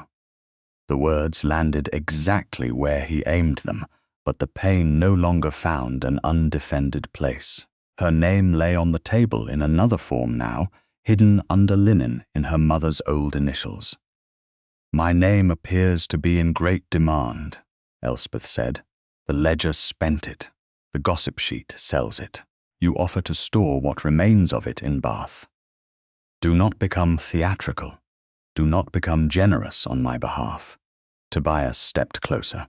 You are not in a position to defy every sensible course. No, I am in a position to refuse this one. You think His Grace will save you. I think you are very eager to make me disappear before I ask why my mother's lace school is connected to the pattern Lady Fenella claims as Voss inheritance. It was a risk. She knew it as soon as she spoke. Tobias went still, not visibly to anyone who had not spent years being managed by him. To Elspeth, the stillness shouted. Grief has made you fanciful, he said. My mother has been dead too long for grief to invent new handwriting. His eyes moved to the linen square. What have you found? There. The question was too quick, too naked. Elspeth placed her palm over the covered strip. Enough to know I should not go to Bath. Tobias's kindness vanished. You will ruin yourself. Then at least I shall be present to witness it. The front knocker sounded again before he could answer. This time the card brought in by Mrs. Finch bore the Dowager Duchess of Norbury's name, and beneath it a formal note in her hand. The Dowager Duchess requests permission to call upon Lady Elspeth Ainswick this afternoon, accompanied by the Duke of Norbury, regarding a matter of charitable misstatement. Tobias looked sharply at the paper. You will not receive them. Elspeth took the card from Mrs. Finch. Her hands no longer trembled. This is my house. Your father's creditors might dispute how long that remains true. The threat was quiet. Mrs. Finch flinched. Elspeth did not. Then they may wait in the hall with every other person who believes fear is a form of ownership. Tobias stared at her, and for the first time she saw not guardian, not advisor, not family connection, but a man whose control had depended on her never discovering where the threads began. You are making a grave mistake. No, she said. I made those when I mistook your caution for care. He left with a bow so shallow it was nearly an insult. When the door closed, Elspeth stood in the silence he left behind. Then she uncovered the narrow pattern strip and placed it beside the ribbon. The blue satin looked loud and vulgar next to the faded proof of her mother's hand. An hour later, the Dowager Duchess entered the sitting room with Rupert Mowbray half a step behind her, exactly as propriety required and restraint demanded. Elspeth saw at once that he had read the gossip sheet. His face was controlled, but there was a coldness in him that had not been there before, not toward her, toward the room that had dared make her smaller. He did not come too near. He bowed. Lady Elspeth. Your Grace. The Dowager took the chair Elspeth offered and looked at the objects on the table with a sharpness that missed nothing. I see the paper did not exaggerate everything. No, Elspeth said, only the truth. Rupert's gaze rested on the planted ribbon. Where was that found? Inside my work bag, this morning. After the bag fell yesterday. Yes. He looked at the tiny green stitch at one end. That is not an ordinary finish. I thought not. The Dowager leaned forward. May I? Elspeth hesitated only a breath before nodding. The Dowager examined the ribbon without removing it from the table. A modistes mark, not one I use. Rupert's eyes lifted to Elspeth. What do you wish done? The question unsettled her more than an order would have. Tobias had told her to leave. Society had told her what she must be. Rupert asked. She looked at the gossip sheet. then at the ribbon, then at the cracked shuttle, and the strip marked EA. I wish to know who put that ribbon in my bag. I wish to know who altered the ledger, and I wish to know why Lord Tobias Sigh is afraid of my mother's shuttle. The dowager's face changed at Tobias's name, though only slightly. Rupert did not show surprise. He had begun to suspect then, not enough to accuse, enough to listen. Then we begin there, he said. Elspeth met his eyes. Not by declaring me innocent because you prefer it. No, his voice was quiet. By proving you are. The distinction entered the room like clean air. For the first time since reading the gossip sheet, Elspeth felt the floor beneath her again. Not safety, not yet, but ground. Outside, wheels passed over the stones. Somewhere in London, the lie was travelling from hand to hand, gathering laughter and certainty. Elspeth folded the gossip sheet once and set it under the ribbon to keep it from curling. Then I will not leave London, she said. The dowager nodded. Rupert's gaze warmed with something he did not speak. No, he said, you will not. And in the quiet that followed, Elspeth understood that the scandal had not driven her from the field. It had marked the place where she would stand. 2 days after the gossip sheet entered Ainswick Lodge, Lady Elspeth. Ainswick stepped from a hired carriage before a narrow house off a quiet street near Soho, where the shop signs were smaller, the windows less polished, and the city seemed to hold its breath between respectability and labour. Mrs. Finch descended after her with the careful stiffness of a woman determined not to appear frightened, though she had spent the journey clutching her reticule as if Lord Tobias Sigh might spring from the paving stones. The Dowager Duchess of Norbury had sent the direction that morning in a note written with the clean authority of one accustomed to doors opening. Mrs. Vale, retired lace mistress, formerly connected with the Ainswick School. Receives visitors before noon. His Grace has arranged for the carriage to wait. That last sentence had made Elspeth pause longer than the rest. Rupert Mowbray had arranged safety without turning it into possession. He had not arrived at her door to command the expedition. He had not sent an escort of ducal consequence to make the street stare. He had simply made certain the wheels would remain below. The maid would accompany her, and the errand would not leave her dependent on chance. It should not have moved her. It did. She disliked that it did. "Are you certain of this, my lady?" Mrs. Finch whispered as they approached the door. "No," Elspeth said, "but uncertainty has been used too often as a reason to keep me still." The brass knocker was shaped like a hand holding a sprig of wheat. Its sound brought a small, bent maid who examined them with sharp eyes before admitting them into a parlour where lace samples hung in frames along the walls like pale ghosts pinned into order. The room smelled of starch, lavender, and old paper. Near the window sat Mrs. Vale, a thin woman in a black gown, gone brown at the seams, with spectacles on a ribbon and hands so twisted by years of work that they seemed almost made of the thread she had mastered. Her eyes, however, were bright. They went first to Elspeth's face, then to the work-bag in her hand.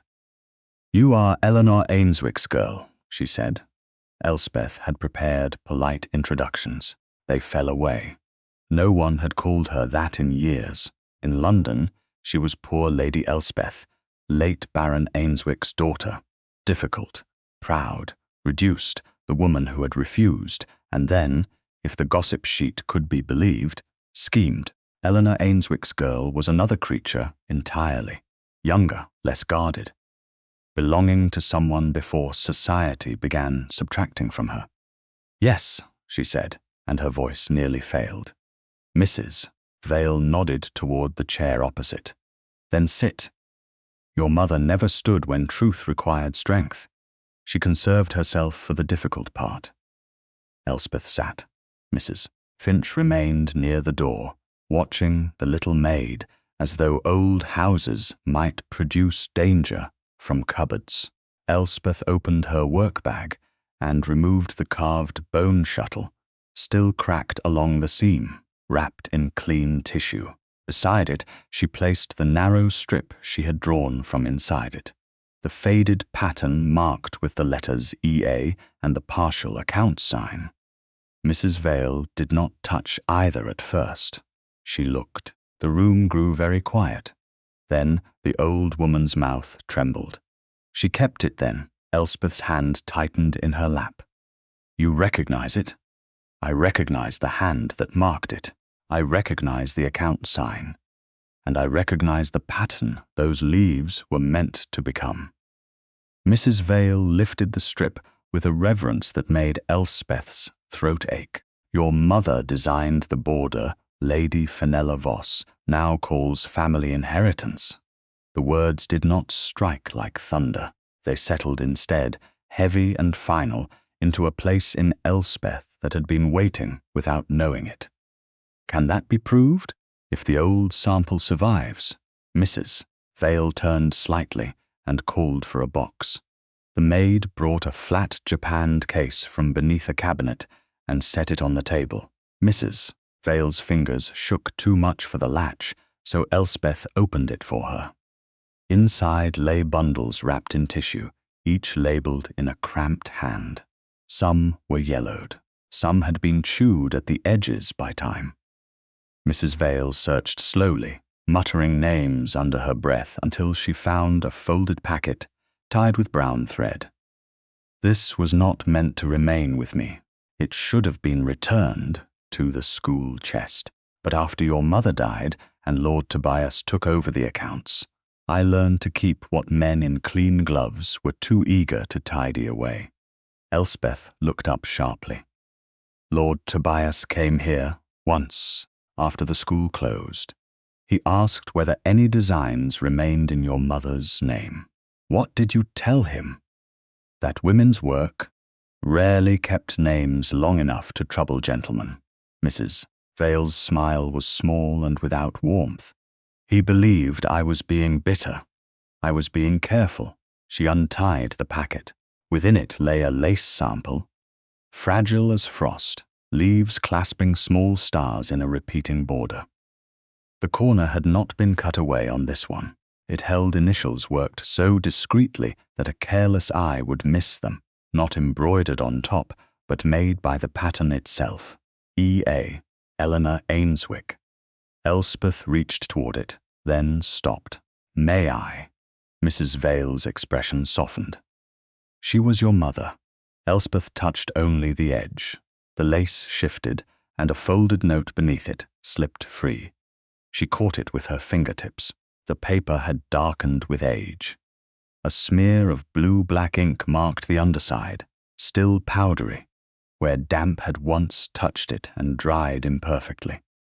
It stained her fingers before she could withdraw. Mrs. Finch gave a distressed exclamation. "My lady, your hand. It is only ink." Elspeth looked at the stain, blue-black, old, feathered at the edges, in a way that made her think at once of the ledger entry. Not the same age, perhaps.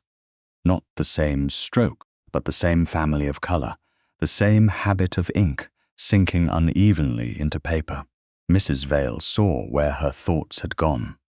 The school used that ink for pattern notes and accounts, cheaper than the finer black, but it held on cloth-backed paper. Lord Tobias disliked it, said it made records look like shopkeeping.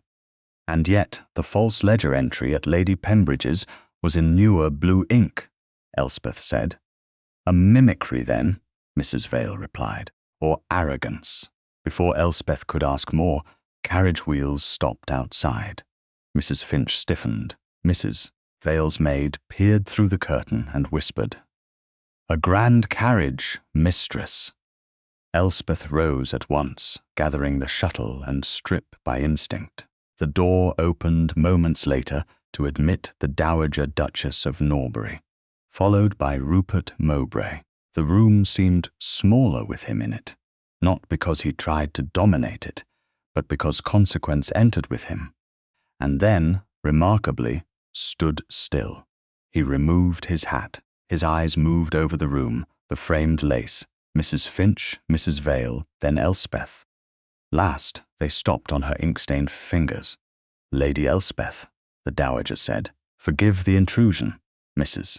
Vale sent a message to my house saying you had arrived and the matter concerned the old school. We thought it better not to leave you without witnesses." Mrs. Vale snorted softly. "I said witnesses. I did not ask for a ducal procession." Rupert bowed to her. "Then I shall endeavour to be less processional." To Elspeth's surprise, Mrs. Vale laughed. It broke the tension just enough for breath to return. Elspeth placed the lace sample on the table. "Mrs. Vale says my mother designed the disputed border." The dowager came closer, eyes sharpening. Rupert did not approach until Elspeth gave the smallest nod. "That too," he noticed. "And this?" he asked, indicating the note beneath the lace. "An old pattern note. The ink stained my fingers." His gaze dropped again, and something in his expression shifted. Concern first, then thought. "May I see?" He meant the ink. She knew it.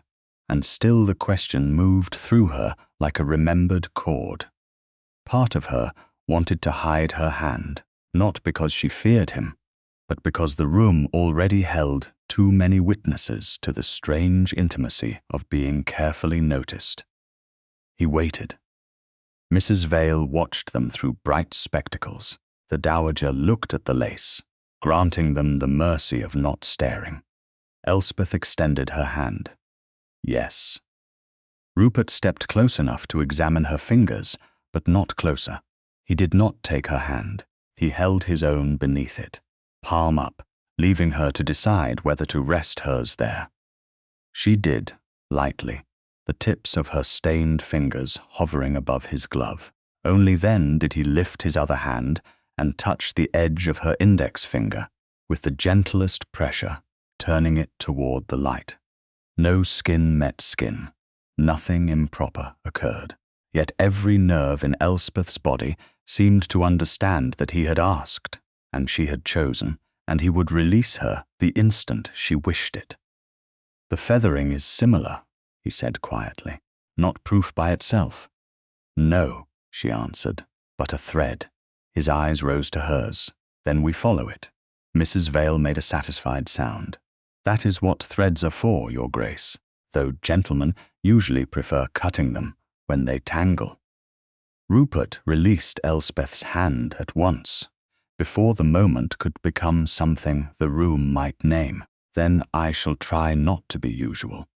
The words were mild, but Elspeth heard the promise under them. She drew her hand back and folded it carefully around her handkerchief, as if the ink stain could be contained by linen. It could not. Already it had marked her. Already it connected her to the ledger, the pattern, the hidden shuttle, and the mother whose name had been removed from rooms where it belonged. The dowager bent over the lace sample. "Mrs. Vale, can you testify to this if required? I can do better. I can tell you where the school chest was sent when it closed." Elspeth went still. Rupert did too. Mrs. Vale looked at the cracked shuttle, then at Elspeth's stained fingers. "There was another sample," she said. "The original one. Your mother worked it for the committee. With her initials in the border and on the corner. It went into the charity chest before Lord Tobias claimed the accounts were settled." "Where is the chest?" Elspeth asked. Mrs. Vale's face grew grave. "Stored with the old committee furnishings, if it has not been emptied. Outside, the waiting horses stamped on the stones. Inside, the stained note lay open beneath the lace, and Elspeth understood that the proof she needed had once existed in full. Whether it still did was another matter. Rupert looked at her, not with command, not with pity, but with the steady attention that had become more dangerous than either. "Lady Elspeth," he said, "shall we find it?" She looked at her ink-marked fingers, then at her mother's initials worked into thread. "Yes," she said, "but I ask the questions when we do." A faint warmth entered his eyes. I would expect nothing less. The proposal came not as a command, which would have been easier to refuse, but as a velvet-covered mistake. Lady Elspeth Ainswick had expected danger to arrive through Lord Tobias Sigh's handwriting or Lady Fenella Voss's smile. Instead, it entered Ainswick Lodge 3 mornings after the visit to Mrs. Veil in the shape of good intentions, carried by the Duke of Norbury himself under the watchful propriety of his mother. The Dowager Duchess sat near the window in the back sitting room, her black-gloved hands folded over the head of her cane, while Mrs. Finch kept the door properly ajar and pretended to rearrange a tray that needed no rearranging. On the table lay the objects that had begun to govern Elspeth's life. The cracked carved bone shuttle, the narrow pattern strip marked E.A., Mrs. Veil's old lace sample, the gossip sheet folded beneath the planted Norbury blue ribbon, and the note with its blue-black stain that had marked Elspeth's fingers 2 days before. The ink had faded from her skin, though not entirely. A faint shadow remained near the nail of her forefinger, pale enough that no stranger would see it, clear enough that Elspeth saw it every time she reached for a cup. Rupert Mowbray stood on the other side of the table, reading the room as if it were a battlefield where the weapons had been made of paper, silk, and women's reputations. He had listened while Elspeth repeated what Mrs. Veil had told them, that Eleanor Ainswick had designed the disputed border, that Lord Tobias had once asked whether any designs remained in her name, that a school chest might still hold the original sample if it had not been emptied. He had not interrupted. He had not touched the shuttle. He had not looked at her ink-stained finger too long. All of that made what he said next more painful. "There is another course," he said.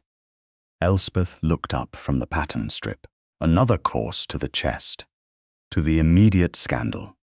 The dowager's head turned slightly, but she did not speak. Rupert's voice remained careful, too careful. "The false entry in the subscription ledger names a private recommendation from me. The gossip sheet uses that lie to injure you. I can remove the injury before it spreads further." Remove it how? He did not hesitate, and that was the first warning. "I can settle the disputed subscription in full, quietly. I can ensure the printer retracts any further mention. The committee can record the amount as an anonymous correction, and the matter of the ledger entry need not be aired before every malicious tongue in London." Elspeth stared at him. The room did not change, yet it seemed suddenly to have less air. Mrs. Finch's hand paused over the tray. The dowager's face became very still. Rupert saw Elspeth's expression and added, "It would not end the inquiry into Tobias. It would only protect you while we pursue it." There it was, we. A word that ought to have comforted her. Instead, it pressed against the tender place where her name had already been bruised. "Protect me," she repeated, "from being made a spectacle. I am already one. Then from being made a worse one." His jaw tightened. "Lady Elspeth, they have planted a ribbon in your bag, altered a ledger, and sold the story to a gossip sheet. Whoever is behind this wants you isolated, defensive, and publicly consumed before we can reach the original records. I can stop the noise long enough for us to find the proof. By paying money no one knows about, by preventing a lie from becoming currency." "No." The word came out quietly. It startled even her by how little it trembled. Rupert stopped. "No? No, Your Grace." The title placed a wall between them, and she saw him feel it. A private payment would make the lie look true. The ledger says, I used your name to gain advantage. If your money enters the account, even anonymously, then I will have gained advantage. If the gossip is suppressed, everyone will know only that something was hidden. Not if it is done cleanly. Nothing hidden for a woman's good is clean when her reputation was dirtied in public. The dowager's eyes lowered briefly to her cane. Rupert stood as if every muscle in him had been trained not to move until thought permitted it. I did not mean to silence you. No, Elspeth said. The pain sharpened because she believed him. That is why it hurts. His face changed then, not visibly enough for a ballroom, enough for this room. Tell me, she should not have. She should have retreated into politeness, thanked him for his concern, and preserved the strange, fragile warmth that had grown between them since Hyde Park. But the shuttle lay cracked on the table. Her mother's initials had waited years for someone to stop being polite. My mother disappeared by degrees, Elspeth said, not from a carriage accident or a scandalous elopement, or any story dramatic enough to make people remember her honestly. She disappeared because rooms found it convenient to stop asking what she had made. Men called her work family property. Ladies wore what she designed and praised the households that owned it. When she objected, she was advised to be prudent. When she grew quiet, everyone called her improved. Rupert said nothing. The restraint that had once steadied her now stood between them, like remorse beginning too late.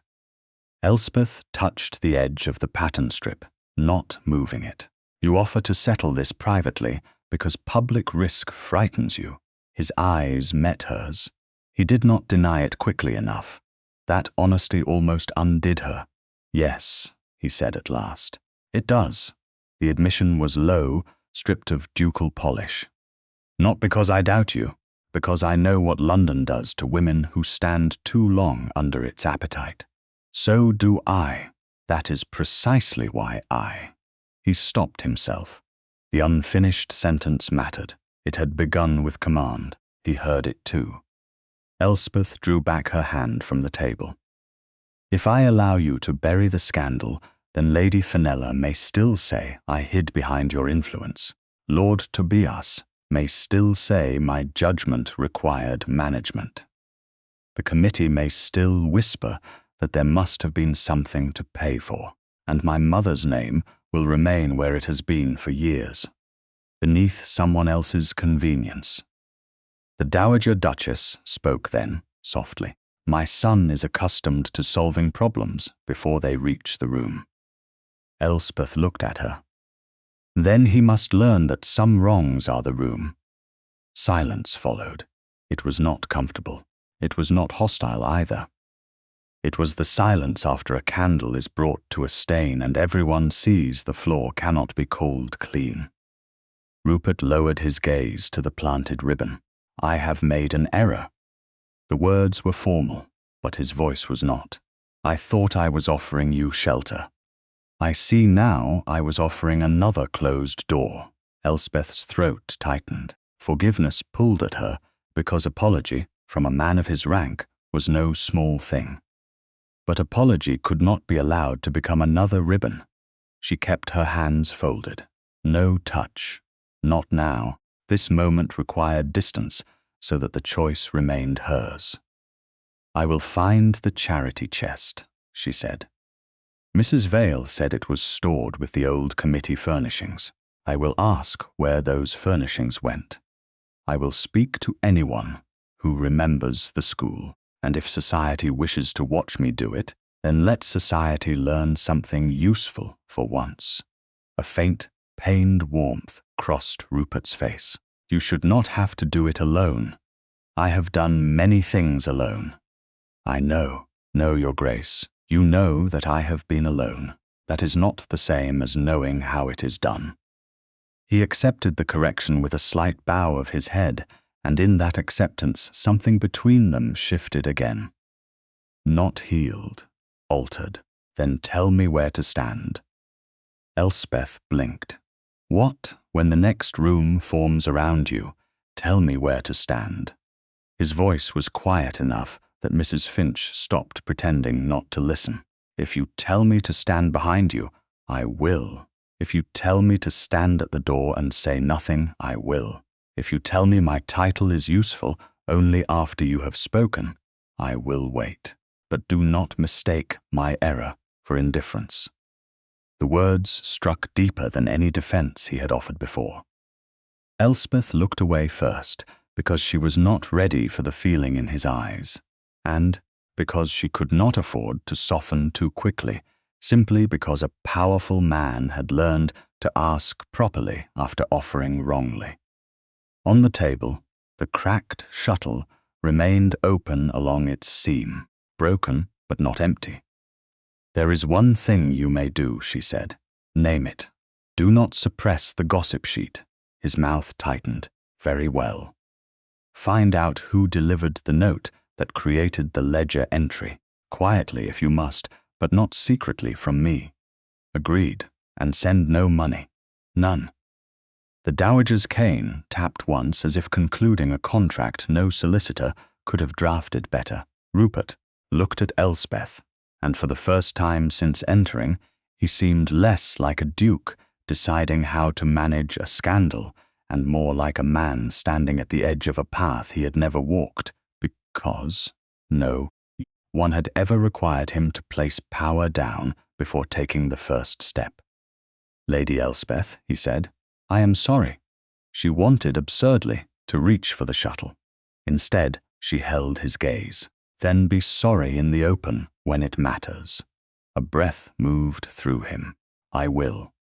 Outside, carriage wheels passed over the stones, carrying London's rumours toward rooms where her name would be laughed over, pitied, doubted, embroidered into uglier shapes. But inside Ainswick Lodge, one dangerous thing had become clear.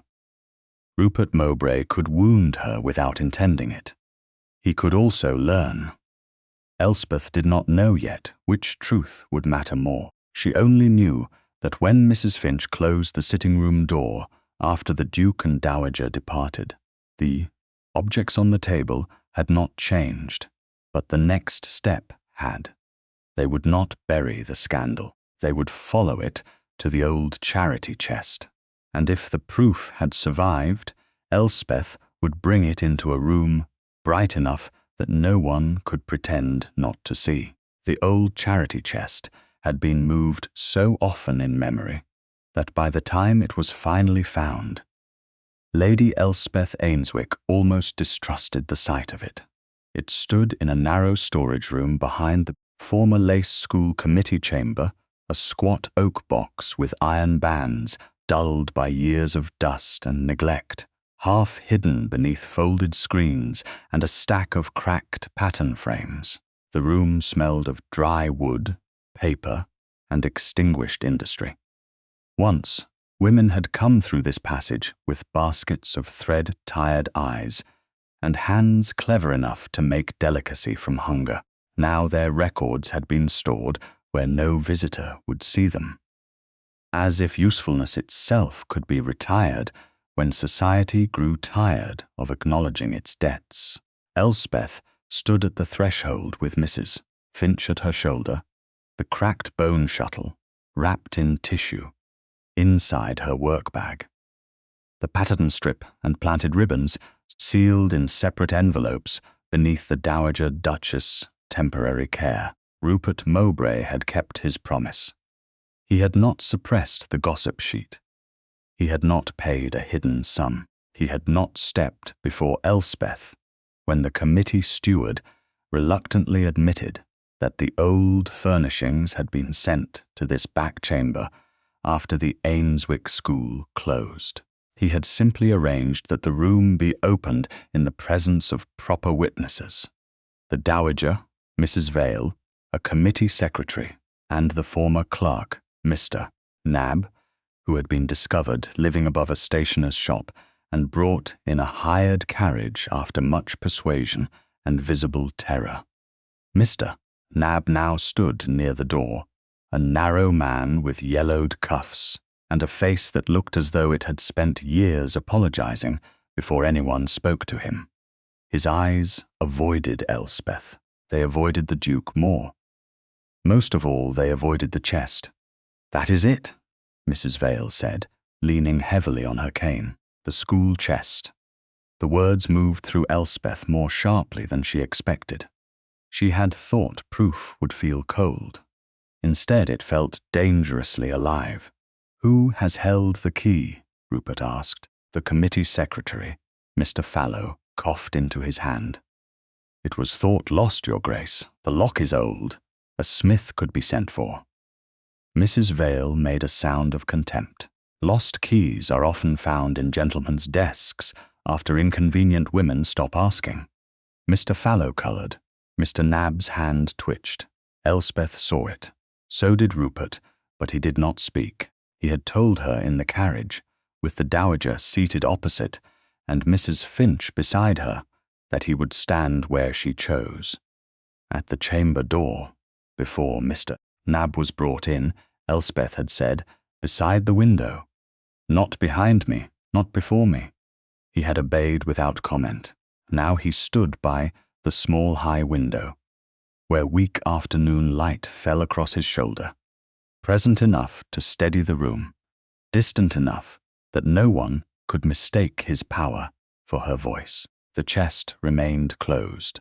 Mr. Nab looked as though the iron bands had tightened around his ribs.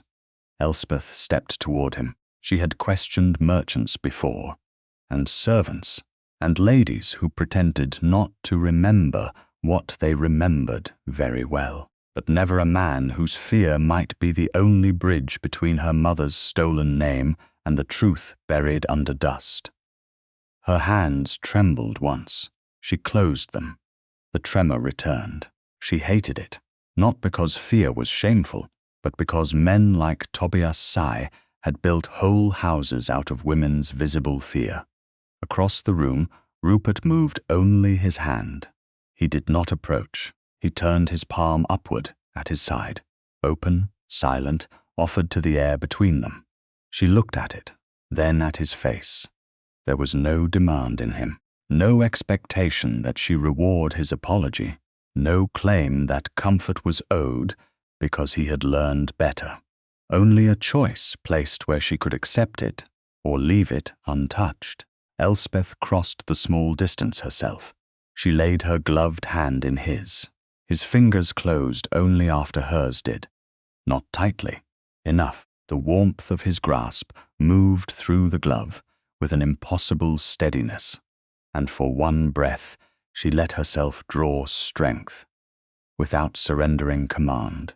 Then, with her hand still in his, she turned back to Mr. Nab. "Sir," she said, "I am not here to punish fear. I have lived under it too long to mistake it for guilt. But if you let fear speak for you today, it will keep speaking after you are gone, and it will use my mother's name to do it." Mr. Nab's mouth worked soundlessly. The Dowager's gaze sharpened. Mrs. Finch wiped her eyes with the corner of her glove. Rupert's hand remained steady around Elspeth's, but he did not speak. Mr. Nab looked at their joined hands, then at the chest. Lord Tobias said the accounts were settled. His voice was thin. He said Lady Ainswick had been imprudent with the school patterns, said the family wished the matter put away. "Did my mother say so?" Elspeth asked. Mr. Nab shook his head. "No, my lady." The first truth entered the room and made everyone still. Elspeth felt Rupert's thumb press once against the side of her glove. A reassurance, no more. She held his hand more firmly before she realized she had done it. Did Lord Tobias order alterations to the charity accounts? Mr. Nab closed his eyes. Yes.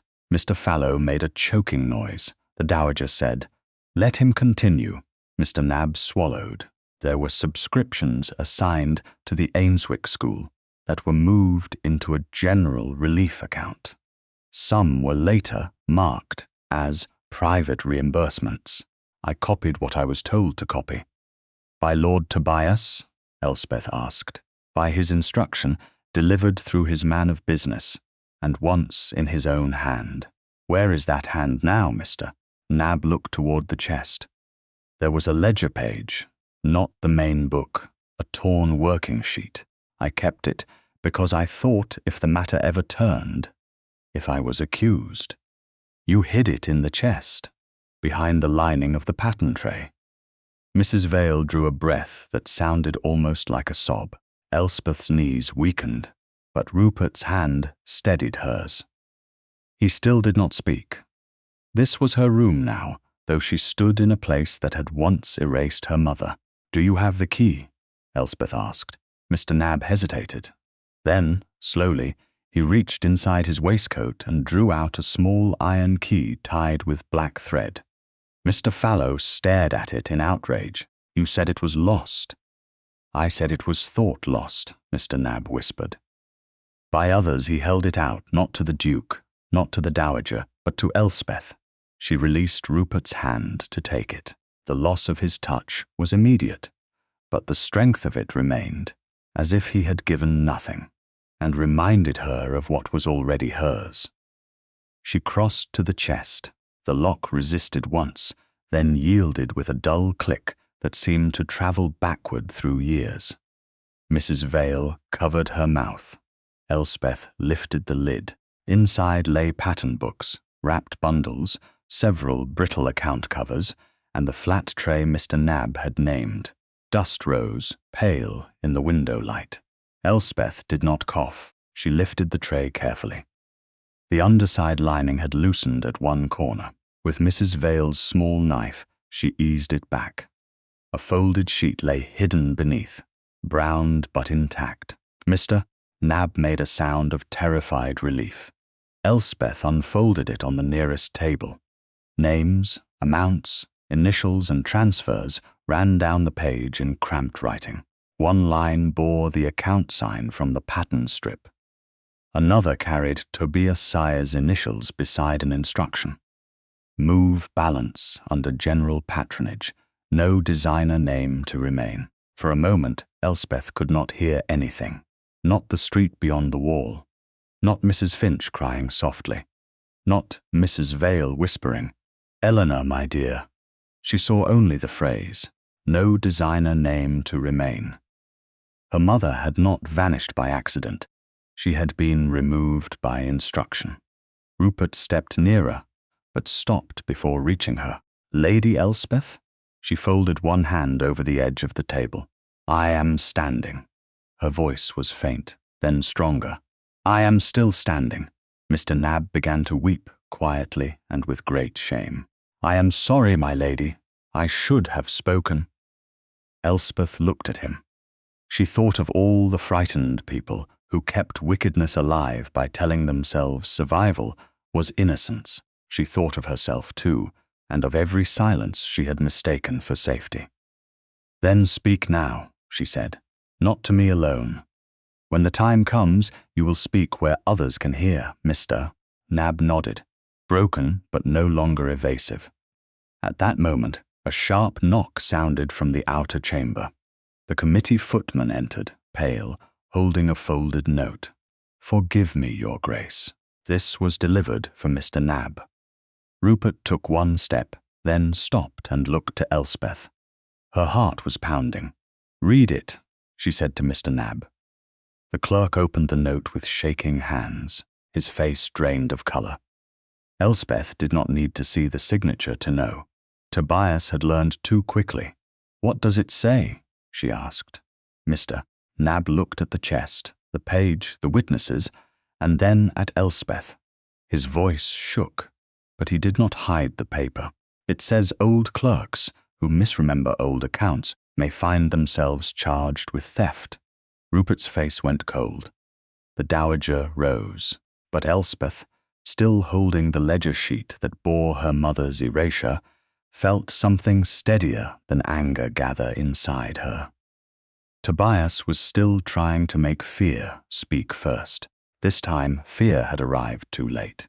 "Then we shall help Mr. Nab remember accurately," she said, in a room large enough for Lord Tobias to hear him. 2 days after Mr. Nab surrendered the hidden working sheet, Lady Elspeth Ainswick learned that proof could wound almost as sharply as lies. The discovery was made in the small library of Norbury House, where the Dowager Duchess had ordered the old charity chest's contents arranged upon a long table beneath the north-facing windows. Nothing had been left to chance. Mrs. Vale sat near the fire, with a blanket over her knees and spectacles low upon her nose. Mr. Nab stood pale and silent beside the committee secretary, who looked as though every paper in the room might accuse him personally. Mrs. Finch remained near the door with the stern devotion of a housekeeper defending a fortress. Rupert Mowbray had placed himself at the far end of the table, exactly where Elspeth had asked him to stand. Close enough to answer if called upon, far enough that no one could say his shadow had swallowed her evidence. The cracked bone shuttle lay beside the narrow pattern strip. The planted Norbury blue ribbon rested in its own paper fold. The altered working sheet, with Tobias size instruction that no designer name remain, had been copied under the Dowager's supervision and locked in her escritoire after 3 witnesses signed the copy. Elspeth had believed the worst of the day was already behind her. Then Mrs. Vale lifted the final tissue packet from the chest and went still. "This is it," she whispered.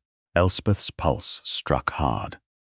The original lace sample lay inside, yellowed but beautiful, the leaves and stars still holding their delicate order after years shut away from light. For one breath, hope filled the room so strongly that even Mr. Nab raised his head.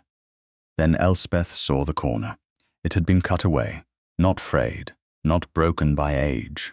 Cut, a clean old removal at the place where visible initials should have been. The absence was small, no wider than the pad of 2 fingers, and terrible beyond its size. Elspeth did not make a sound that seemed to frighten Mrs. Finch more than weeping would have done. "My lady," the old servant said softly. Elspeth reached toward the lace, stopped, and drew her hand back. If she touched it, she feared she might feel the scissors in the old wound. Someone had found her mother's name and taken a blade to it. After all the searching, after Tobias's threats, after the planted ribbon, after the ledger and the gossip sheet and Mr. Nab's trembling confession, the proof had survived only to show how deliberately it had been maimed. Mrs. Vale's mouth tightened. "I should have kept the original with me." "No," Elspeth said. Her voice sounded unlike her own. "You kept what you could." Mr. Nab covered his face. "I didn't know he had done that." "Who?" Rupert asked from the end of the table, but his voice did not rush the answer. Mr. Nab lowered his hands. Lord Tobias had the chest in his custody for a month after Lady Ainswick died. He said, "The committee records must be reconciled before storage." I thought he meant accounts. Elspeth looked at the cut corner until the room blurred. He reconciled her name out of existence. The Dowager Duchess drew in a quiet breath. Rupert took 1 step, then stopped himself. Elspeth saw the restraint, and because she saw it, the pain sharpened. He had learned where not to stand. He had learned how not to take over, yet learning did not restore the corner. It did not bring her mother into the rooms that had worn her work while forgetting her. "Lady Elspeth," he said. She turned from the lace, not fully toward him, only enough to let him speak if he dared. His face held none of the ducal certainty that had once made every room arrange itself around him. He looked tired and younger for it. "I owe you a fuller apology than the one I gave, Mrs.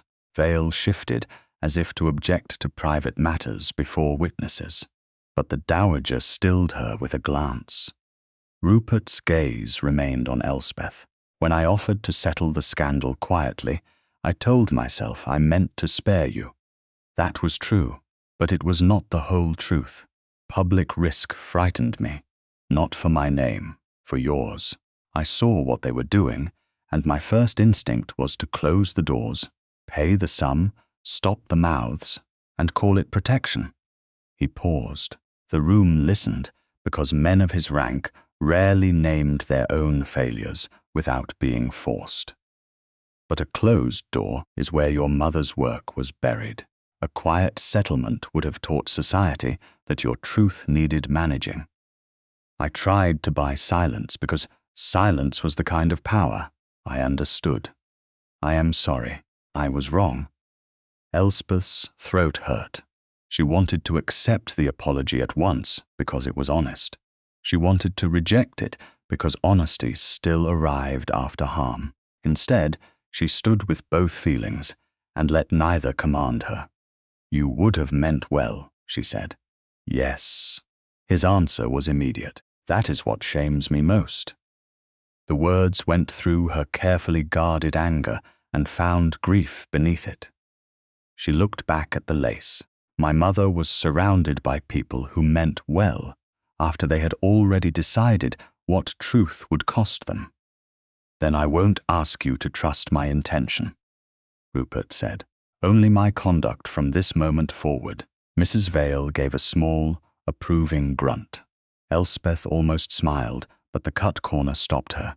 Conduct cannot restore what is gone.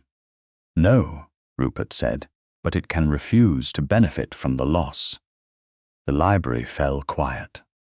Outside, carriage wheels moved along the Mayfair street, ordinary and distant. Elspeth stared at the missing corner until the wound became less a blank and more a question. Her mother had hidden one strip in the shuttle. She had repeated knowledge in work because paper could be stolen and men could misfile women's names. Had she trusted only a visible corner, or had she known better than that? Mrs. Vale suddenly leaned forward. Wait. Elspeth turned. The old lace mistress had taken up her spectacles and was peering at the border, her bent fingers hovering above the thread without touching it. Not there, not the corner. Eleanor would not have trusted only the corner. What do you mean? Elspeth asked. Mrs. Vale's eyes brightened through tears. Your mother was too clever for that. She always said, a name should be worked where the scissors cannot find it without destroying the whole design. Look at the third repeat. Elspeth moved closer. Her breath came shallowly. Mrs. Vale pointed with the blunt end of a bodkin. Leaf, star, leaf, not. Then two narrow bars. Again in the seventh repeat. Then again in the 11th. Do you see? Elspeth bent over the lace. At first, she saw only pattern. Beauty disguising labor, labor disguising order. Then the old lesson returned from childhood. A star must not sit idle. Give it something to hold. The leaves curved differently at every fourth interval. The bars formed a count. Not letters embroidered for the eye, but initials built into the structure. E.A. repeated across the border so quietly that only someone trained by the maker would know where to look. Elspeth covered her mouth. She put it everywhere. Mrs. Vale's voice broke. Yes, child. They cut the corner and left the name breathing through the whole piece. The room blurred again, but differently this time. Elspeth touched the table edge. Her mother had not been merely a victim of erasure. She had resisted in thread. She had hidden a record in the shuttle, and a signature in the lace itself. Tobias had removed what he could see and missed what he had never respected enough to understand. A laugh rose in Elspeth, small and wet and astonished. He did not know how to read it. Rupert's eyes were bright with something fierce and contained. Then London will learn. Elspeth looked at him. No, I will teach them. His expression changed, and for the first time that day, warmth entered the ruin. Yes, he said. You will. The plan formed with sudden clarity. The laceworkers' exhibition at Hanover Square Rooms was only days away. Fenella would be there. Tobias would be there if rumour promised Elspeth's humiliation. The committee would bring patrons, subscribers, matrons, and every mouth that had helped carry the lie.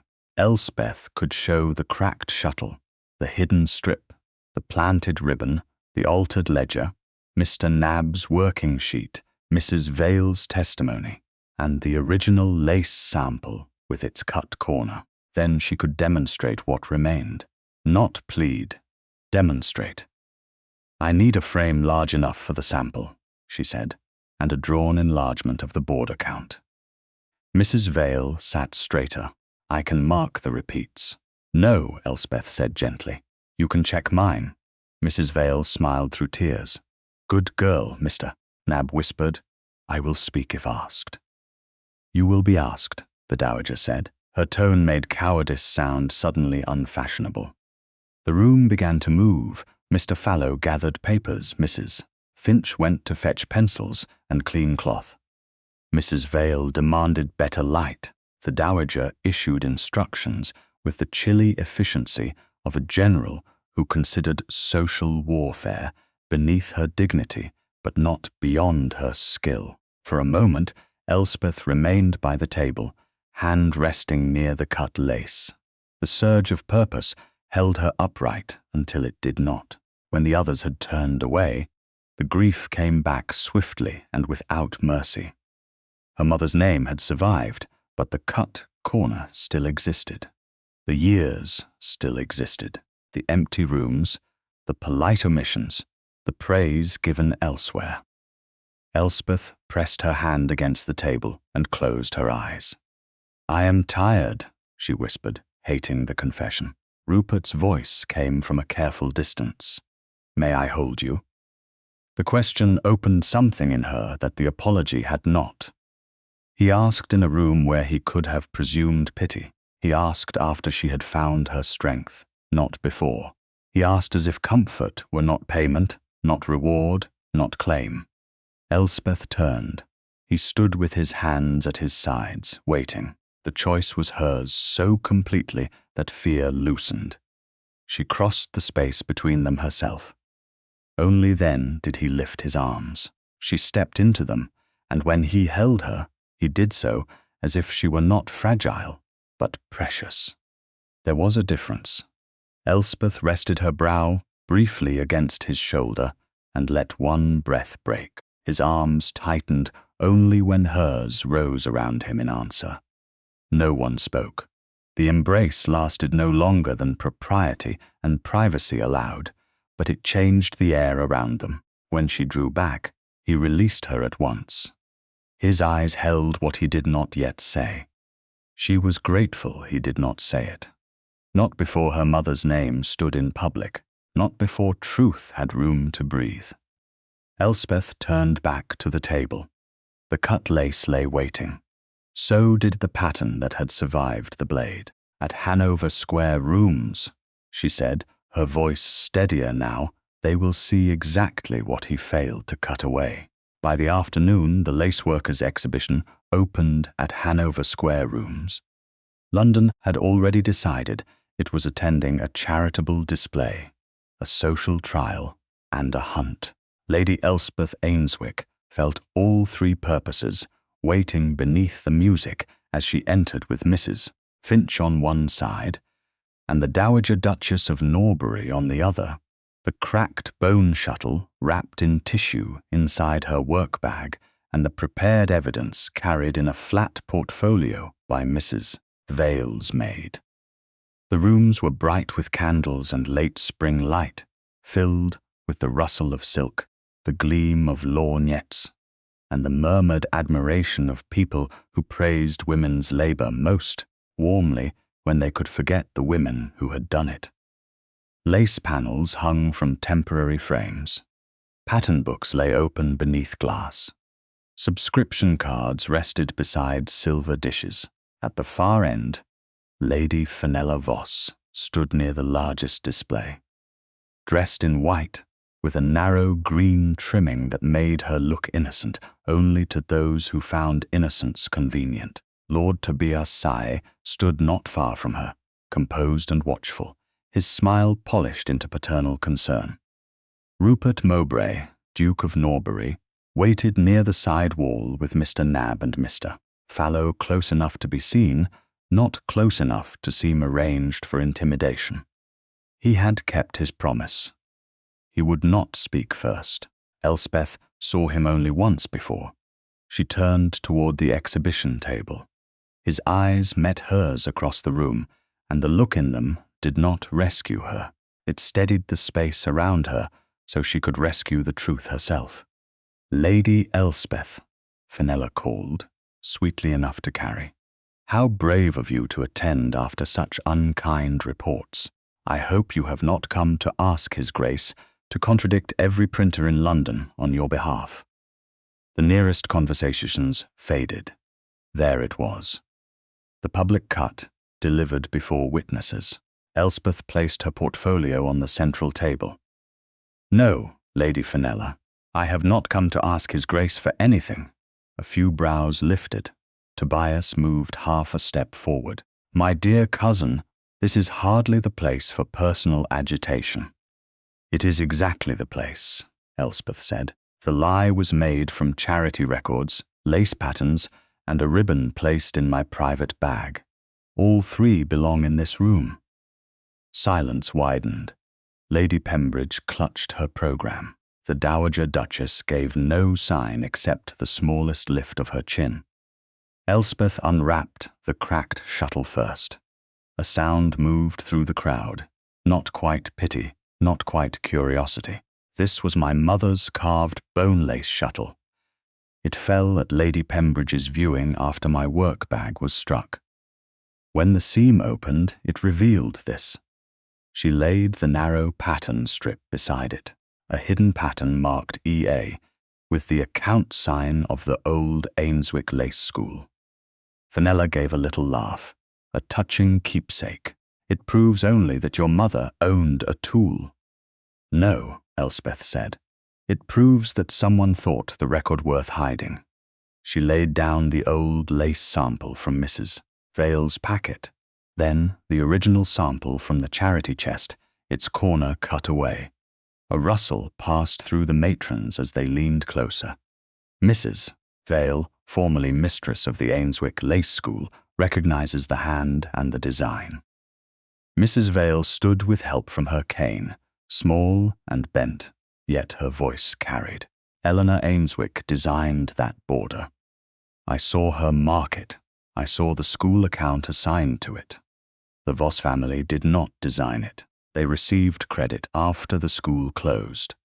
Fenella's face hardened beneath its powder. An old woman's memory is not a ledger. Then let us examine the ledger, Elspeth said. She placed the copied working sheet before the room, with the Dowager's signed witness mark at the bottom. Mr. Nab, who kept accounts for the school, found this hidden behind the lining of the charity chest. It carries Lord Tobias Sigh's instruction to move funds under general patronage and leave no designer, name remaining. Tobias's expression did not alter, which told Elspeth he had spent years practicing for accusation. A working sheet with initials is not proof of command. Clerks misunderstand. Women grieve. Ambitious families embellish. Mr. Nab stepped forward, trembling so visibly that several people looked away from the ugliness of fear. I misunderstood nothing, my lord. Your man of business brought the first instruction. You brought the second. You told me Lady Ainswick's claims were troublesome and that no designer name was to remain. I copied what I was told, and God forgive me. I kept the sheet only because I feared one day you would blame me. Tobias's smile thinned. You are a frightened clerk, saving yourself. Yes, Mr. Nab whispered. At last, The room shifted. Fear spoken plainly had more force than confidence used as disguise. Elspeth set down the gossip sheet next. This was printed after a false entry appeared in the current charity subscription ledger, claiming I had received a private Norbury recommendation. His Grace gave no such recommendation. Rupert did not move. He let the statement belong to her. The false entry used newer blue ink. The old pattern records used blue-black ink of similar character. Whoever forged the entry understood that old school accounts and current charity records could be made to echo one another. Lady Pembridge's voice trembled. The entry has been marked disputed. It will be marked false, the Dowager said, before this room disperses. Fenella stepped forward. Even if all this tiresome account work were true, it does not explain why a Norbury blue ribbon was found in Lady Elspeth's work-bag. A lady may shout innocence over ledgers and still trade upon a duke's notice in private. There it was, the final thread of the noose. Elspeth took the planted ribbon from its paper fold and held it up. This ribbon was found in my bag after it fell at the viewing. It is not the ribbon I removed in Hyde Park. It is not the ribbon His Grace returned to you at Norbury House. It bears a modesty's mark in green thread. Fenella's eyes flicked once, unwillingly, to the stitch. The Dowager's maid stepped forward with a small account slip. Madame Leroux confirms that this finish was used last month for trimmings ordered by Lady Fenella Voss's household. Fenella went pale. A household order proves nothing. Any maid could have taken it. Indeed, Elspeth said, but only someone standing close enough to my chair when my bag fell could have placed it there. Rupert's gaze moved at last to Fenella, cold and absolute. Still, he did not speak. Elspeth turned back to the lace, and now to what could not be planted. She lifted the enlarged drawing of the board account and placed it beside the cut sample. The visible initials were cut from the corner, but my mother repeated her name inside the design. Leaf, star, leaf, knot. 2 narrow bars, again at the 7th repeat, again at the 11th.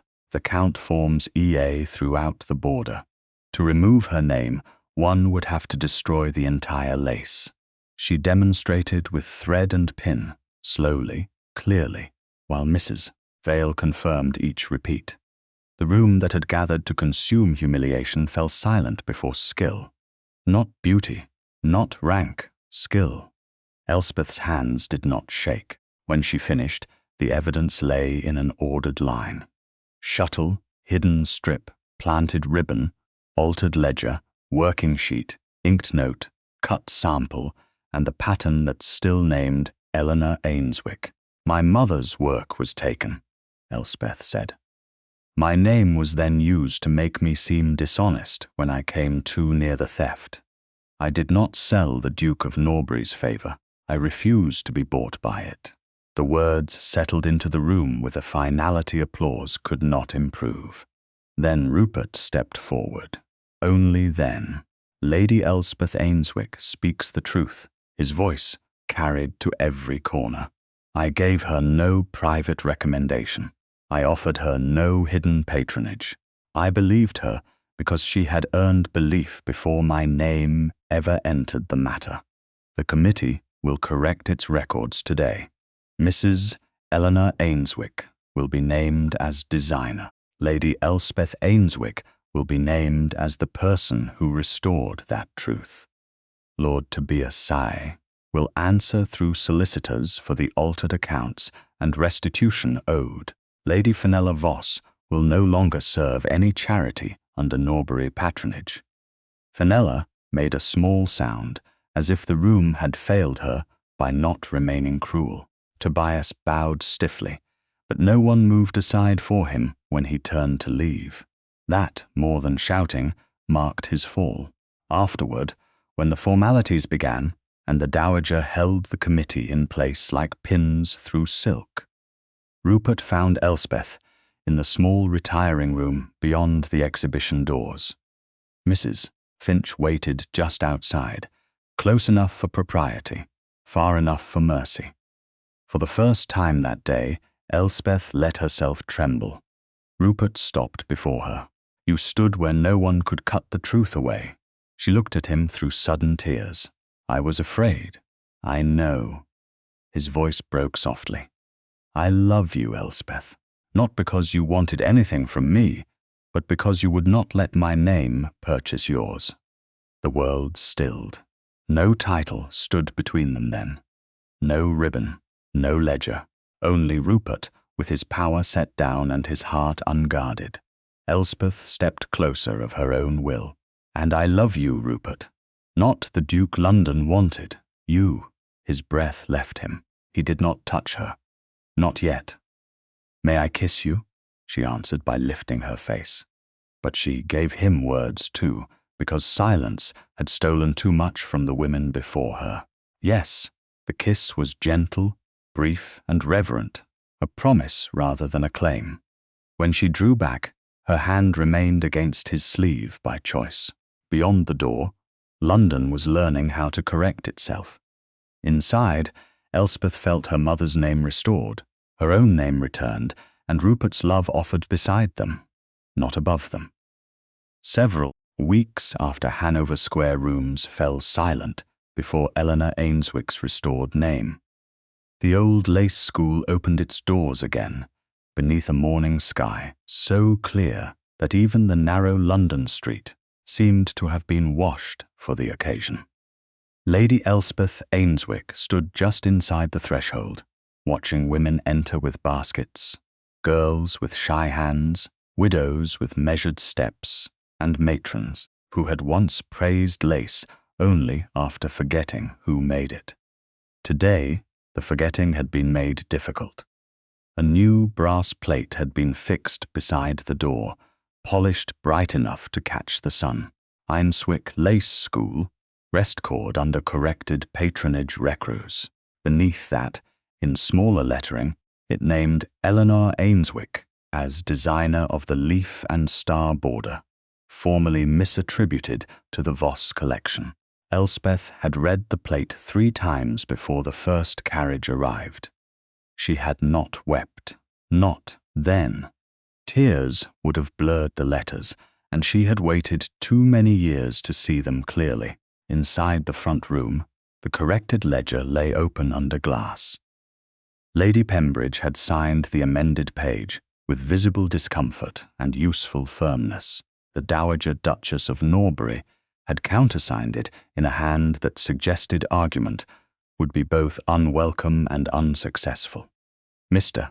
Nabb's sworn statement had been copied and placed with the committee papers. Lord Tobias Sigh had withdrawn from London under the respectable language of ill health, though every drawing-room knew solicitors had begun pressing him for restitution to the charity funds. Lady Fenella Voss had not appeared in society since losing every committee seat that had once made her ambition look benevolent. No mob had chased them. No melodrama had been required. Consequence, properly applied, could be quieter and more complete. It could close doors that cruelty had assumed would always remain open. Elspeth crossed to the work table nearest the window. On it lay a fresh length of lace, newly finished, its thread pale as milk and strong as truth, pulled fine. The border used her mother's old pattern, but not as imitation. Elspeth had changed the inner turn of the leaf, opened the star slightly, and set a new sequence into the count. At the edge, where a careless eye would see only balance, she had worked her own initials into the structure. E.A. Elspeth Ainswick. Not borrowed, not hidden from fear, not placed where scissors could remove it without confession. "It is ready," Mrs. Vale said from her chair near the table, spectacles gleaming and cane set like a commander's baton beside her. "Sign the paper as well, child. Let the thread speak, but don't make it do all the labor." Elspeth smiled and took up the pen. The blue-black ink had been chosen deliberately, mixed by a stationer who had been instructed to make it permanent enough to trouble gentlemen for a century. She wrote her name beneath the design record with a steady hand. Lady Elspeth Ainswick, designer. For one breath, the room around her dissolved. She was again in the faded sitting room at Ainswick Lodge, hearing her mother say that a nobleman's favour must never cost a woman her name. Then the present returned. The school open, the ledger corrected, the women at the tables speaking of work without shame. Mrs. Finch stood by the door with a handkerchief crushed in one fist and pride shining openly on her face. The Dowager Duchess inspected the room as though daring any wall to fail in its duty, and near the far window, Rupert Mowbray watched Elspeth write her name as if the act mattered more than every title he possessed. He had courted her properly in the weeks since the exhibition. No hurried proposal born from scandal. No presumption that a kiss in a retiring room had settled her future. He had come with his mother when propriety required it, sent books on lace design rather than jewels, walked beside her in public gardens without crowding her path, and listened when she spoke of the school as though governance, accounts, and thread all deserved equal care. Society had adjusted quickly, because society always preferred to pretend it had meant to be just from the beginning. Yet Rupert never let their calls become performance. When matrons praised his generosity, he corrected them. When patrons complimented his rescue, he said Lady Elspeth had done the rescuing of the truth.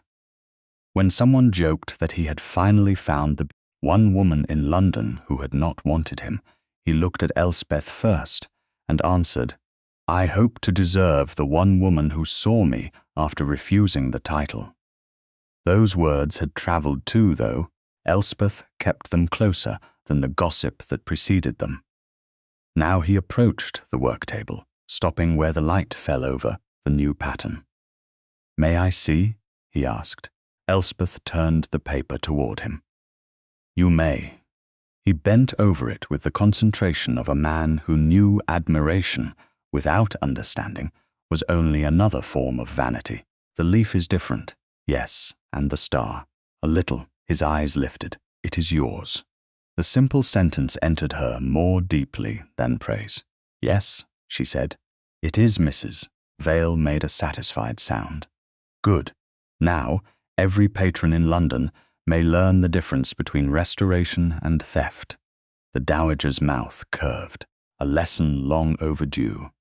The opening passed in careful ceremony. Names were read. Funds were pledged openly.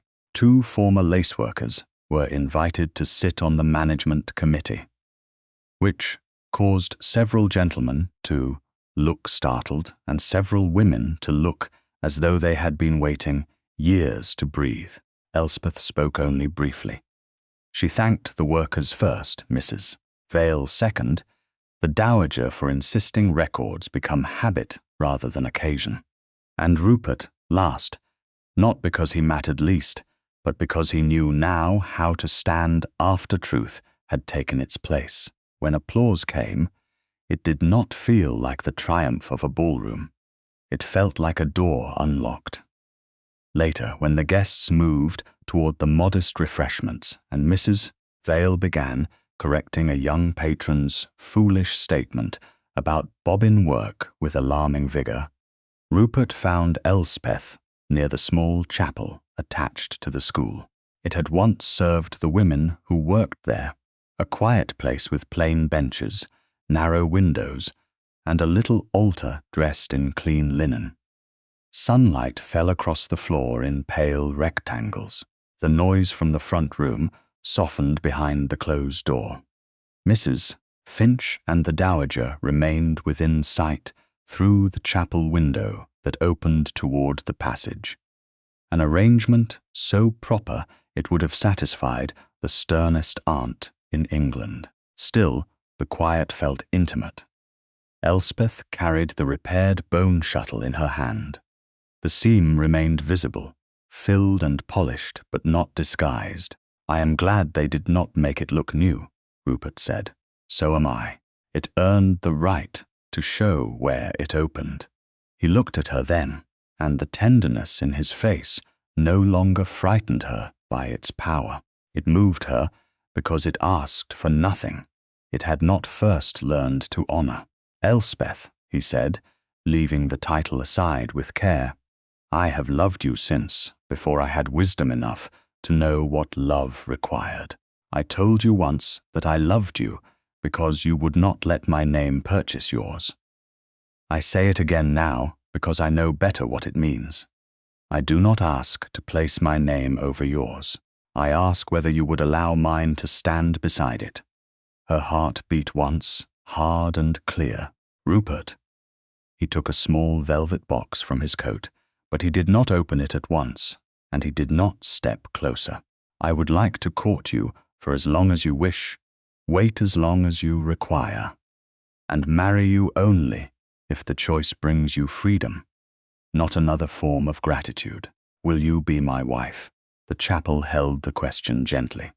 No crowd, no ribbon, no ledger, no one deciding for her what safety should cost. Elspeth looked down at the shuttle in her palm, then beyond it through the window to the schoolroom where her new lace lay beside her signed pattern. Her mother's name had been restored. Her own had been written. The future before her did not erase either. It widened to make room for love. She stepped closer by her own will. "Yes," she said, "not because you're a duke, not because London approves. Because I love you, and because you learned how to stand beside me." His breath left him, unsteady and human. He opened the box. The ring inside was simple by ducal standards, a pearl set between two small diamonds, soft as candlelight. "May I?" he asked. Elspeth smiled through the tears that had finally come. "Yes." He placed the ring on her finger with reverent care, then lifted her gloved hand and pressed a brief kiss to her knuckles. It was tender, restrained, and witnessed by sunlight rather than society. After a moment, Elspeth led him back to the work table in the schoolroom. The guests had drifted toward the front, leaving the new lace in quiet light. She set the repaired bone shuttle beside the finished border bearing her initials. Then she took Rupert's hand and placed it on the table beside hers, not over it. He understood. His fingers remained there, close enough for warmth, separate enough for honor. The shuttle rested between past and future. The lace held the letters EA in every repeating turn, and beside her, Rupert Mowbray stood not as the prize London had wanted her to chase, but as the man she had chosen after refusing to be bought, silenced, or renamed.